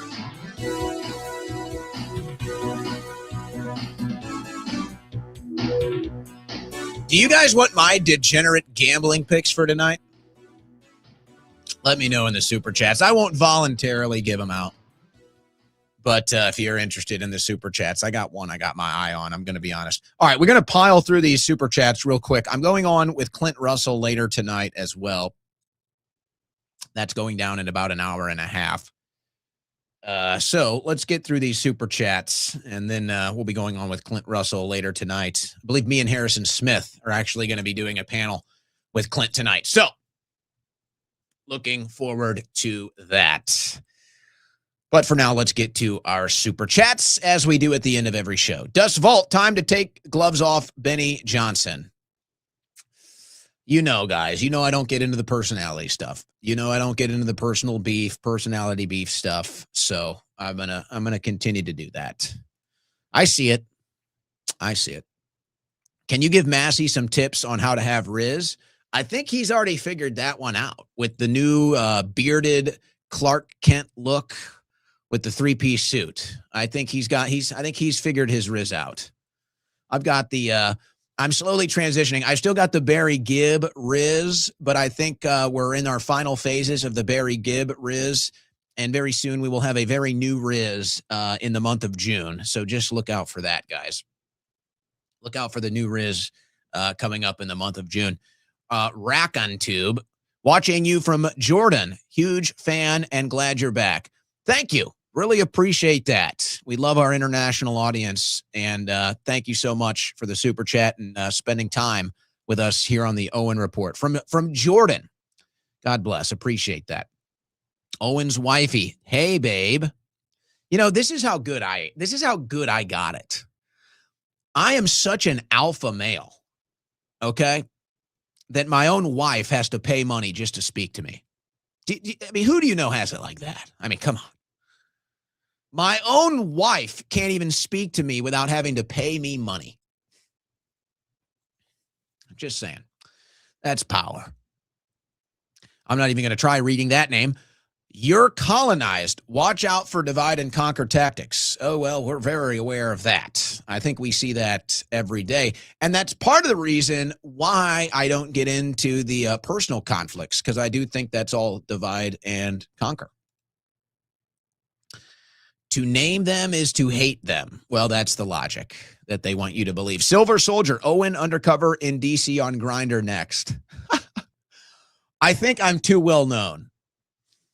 I think I'm probably too well known to pull that off. But then again, James O'Keefe shows up in a ridiculous wig and glasses and gets away with it. So who knows? That's not really the type of work I like. But that's funny. That is funny. Were you the bearded lady with the camera? No, Iron Lunatic. No. And you can clearly tell that those are women in those videos. And that's why it's so funny to watch MAGA crashing out over it, saying, oh, you sent Owen to do this. You guys are, look, I'm not even trying to be mean. Like, this is out of serious consideration for your own mind and your own soul. You need to do a little introspection here. You need to look in the mirror. If you're watching those undercover videos and you think that they sent me in to get him, as it's clearly a woman in the video, it's clearly a woman, and you are so brainwashed and blinded by hatred that you think it's me, then you need to have a moment. You need to sit down, you need to take a pause and realize that you've lost your mind. You've lost your marbles. So you want to disagree politically, that's fine. But if you think I'm a woman in my off hours, then I don't know what to say. I think you have some serious mental issues. I just sent $25 to Thomas Massie. Do it if you're not a scared little black-pilled baby. Aw, elections don't mean anything. Wah, wah, wah. 4 chariots. Who is that directed at? I don't know. But, okay, I'm sensing a little spice from 4 chariots today. Hey, that's good. Go Massie. Gray. How could Representative Massie do this? What, the show? Because he's a great American and he likes independent media. Expose 305. Good to have you back. Don't change your iconic break game tunes. It's Schroyer, Destroyer, Final Boss tunes. No, I don't think so. I think we'll just maybe add some. And I've already explained to people like, why does he do that with the music? I've already explained it. I'm not going to explain it again. And I kind of like the fact that it's a talking point in the chat, actually. I kind of enjoy that. Heads up, I post and ghost and always start my workday in the morning jamming to your podcast on Rumble. Thank you, brother. Love to be a part of your workday out there. If you listen to the ON Report while you're working, really appreciate that. I'm honored by that. You invite me into your workplace. You invite me into your house, your car. Means a lot to me. Thank you. Massie is an American patriot. Agree. JV Free. Massie should be president. Americans are dumb. Well, keep an eye. 2028. Keep an eye. Thomas Massie. Incredible you have him on live. Thank you, Rakin. Is it Rackin? Rockon, maybe? Is it Rockon? We'll get it right, brother. We'll get it right. Why does Massie low-key look like an older woman? You know what? No dinner for you. No TV for you. In fact, sleep on the couch. You're cut off. This type of insolence is not going to be tolerated here, woman. Okay, and I'm being nice to you. Jim Tail, thank you. Massie for king. Repeal the Constitution. Get out of here. What is this spice from Four Chariots today? What is this? This new guy in the chat. Throwing spice out here. W. Massie takes guts coming on the show. Owen Jones Schroyer. Well, more and more people are starting to realize that I'm one of the more sane, normal people in the political media, actually, is what's happening. Pray X. Oh, and we know you hate to fly. We are willing to forego a couple of shows. If you have the means, which we do not, go Massie. I'm not sure exactly what you're saying. If you're talking about the event for Massie that's coming up, I look at it like this. At this point, it would just be selfish for me to go because there's going to be a bunch of people there, a bunch of great people I want to meet. It's going to be a big event. And it's like, it would kind of just be, if I felt like the event needed me, if I felt like the event needed my presence for promotion, or if it was really going to help, then I would feel more inclined to do it. But there's so many big names. There's so many heavy hitters. They really don't need me. And I think my time is probably better spent just hosting this show in studio again, since I just took the break. I don't know. It's not out of the question. But like I said, at this point, it kind of feels selfish because I just want to go hang out with all the great people that are going to be there. I don't know. We might look into it, but I'd say it's probably not going to happen. I just took the break. We need to be here in studio every day. Polymarket and Cars for Kids, owned and operated. Don't come after Polymarket. Those are good guys over there. Okay. Now, I don't want to get into this whole Polymarket thing, but I'm telling you, those are good guys. All right. So now Cars for Kids, that's a different story. They got legal problems. Not Polymarket. Tay-Tay, my Latina girlfriend broke up with me, met an older Latina wearing a MILF fishback crop tot and blue Lulus at Publix on Mother's Day.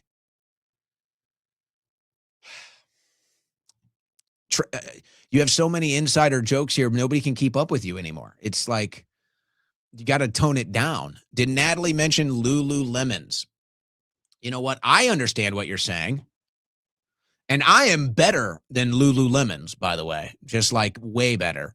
Naza, what is it going to take for people to admit and understand that voting is fake? It's amazing the faith people got. Pretty gay. All right. Kirby.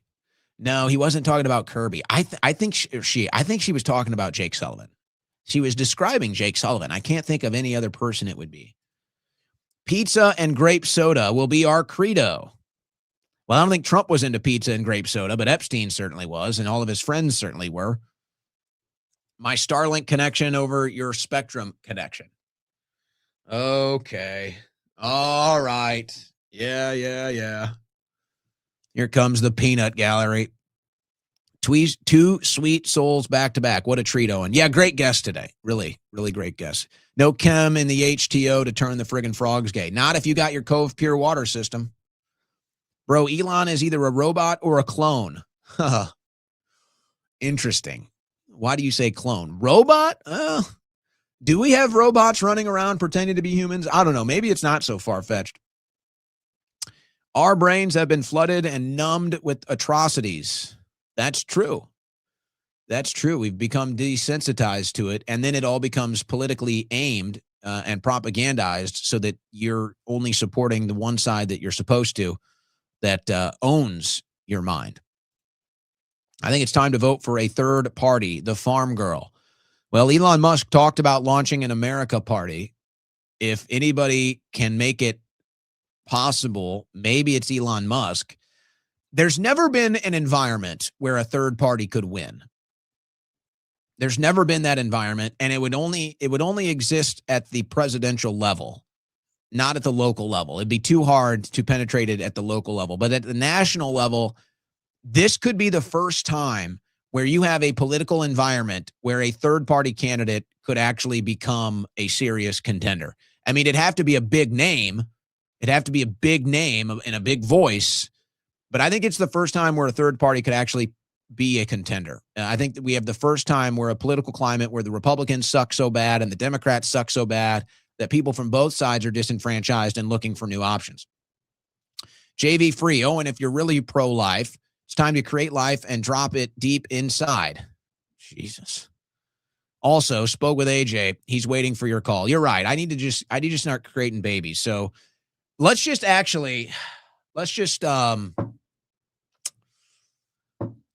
cancel the show and let's just do a dating show. And until I have a wife, I'm just going to do a dating show. That's what we're going to do. We're going to turn the Owen Report into a dating show. We're just going to keep bringing women on until I find the right one. And then we're going to start making a bunch of babies. Or maybe I'll be a polygamist. I don't know. I really don't think about it. So we'll just cancel the political stuff then. How about that? Why did you have to say it like that? Why did you have to phrase it like that? It's not inaccurate. Jeez. Good God. 6:45 Central on a Thursday. Iron Lunatic. Yes, I want to win big on the Hard Rock Bets app. Okay. I'm thinking is the Spurs Timberwolves game tonight? I saw the Timberwolves were big underdogs. I don't know if that game is tonight or tomorrow. Let me see. I have to tell you, I like both underdogs. I like Minnesota. I like Minnesota as an underdog. I like Detroit as an underdog, only because it's a good value bet. I don't know if it's like, maybe I think they can win, but it's just a good value bet. I think Minnesota would probably be my play. Looking at the hockey. Wow. I like Anaheim. That's a split, though. I like Anaheim tonight if you're just looking for some action. But I think Minnesota's tomorrow. Yeah. I do not give betting advice. I just tell you what I think. There you go. You asked for it, you get it. Shelby Corzine, vote Dan. Vote Dan. What are we talking about here? Okay. Owen Schroyer's wifey, learn how to read. I said Owen, not women. Now you're insulting me. Now that's 2 nights on the couch. 2 nights, no supper. You're cooking it, but you're not eating it. Ryan Norris. Thank you, Ryan. You need a one-on-one with David Icke. Massie probably. Stop it. Come on. Do you guys have no faith in anything anymore? Is that the world that you live in? I'm just curious. Is that the world you want to live in? I advise strictly against this. Okay? Venezuela 51st state. I don't think too much. I don't think Trump's serious about this stuff, by the way. I think he just says crap. But honestly, look, let me just give you advice, guys. Do not become so black-pilled and hopeless that you can't trust anybody. Okay? Now, I'm not telling you to trust Massie if you don't want to. I'm not even telling you to trust me if you don't want to. But don't live in that world where you think everybody is evil. Don't go into that mindset where you just inherently don't trust anybody ever and everybody is bad. You don't want to exist there. It's a depressing state of affairs, and it's just not the reality. There are good people. In fact, most people are good. You are a good person, and so are other people. It just so happens that in this business, politics, media, that there's a bunch of scumbags and a bunch of liars. And so you do have to treat it that way. But don't be lumping Massie. Don't be lumping the good ones into this. But I get it. I at the same time, I understand. Epstein Files said Biden fake, either mask or robot. I'm starting to think the robot angle. When you saw him walking on the beach, that looked like a damn robot. You had the auto pen. Maybe it was just Biden as a robot. WJV free super chat. You guys are you're out of control. I get it. Corn Pop play Biden for his whole term. Corn Pop was playing Biden for the whole Biden term. Does Biden even know he was president? Has anybody checked in on Biden? Guy down the street. Thoughts on Mike Dugan? No. No, I don't have any thoughts on Mike Dugan. All right. That's going to do it, guys. That's going to do it for today. We're going to be back tomorrow. Like I said, Greg Reese coming up. We're going to look at the AI data centers. I got some other stuff for tomorrow as well. Good show today. Good guests. Thanks to everybody for tuning in. Big crowd today. Great super chats. Great people in the chats. Love you all. We take a 20-hour break. We take a 20-hour break because we'll be back tomorrow, 3 p.m. Central. Same time, same channel, same fun, same love for life, humanity, and all things good. Sneaking one in last second, Tay from Florida. New Latina girlfriend is a widow with a daughter. I don't know. You're out of control today. You're out of your mind today. God bless. Godspeed. See you tomorrow, or I'll see you tonight in about an hour with Clint Russell.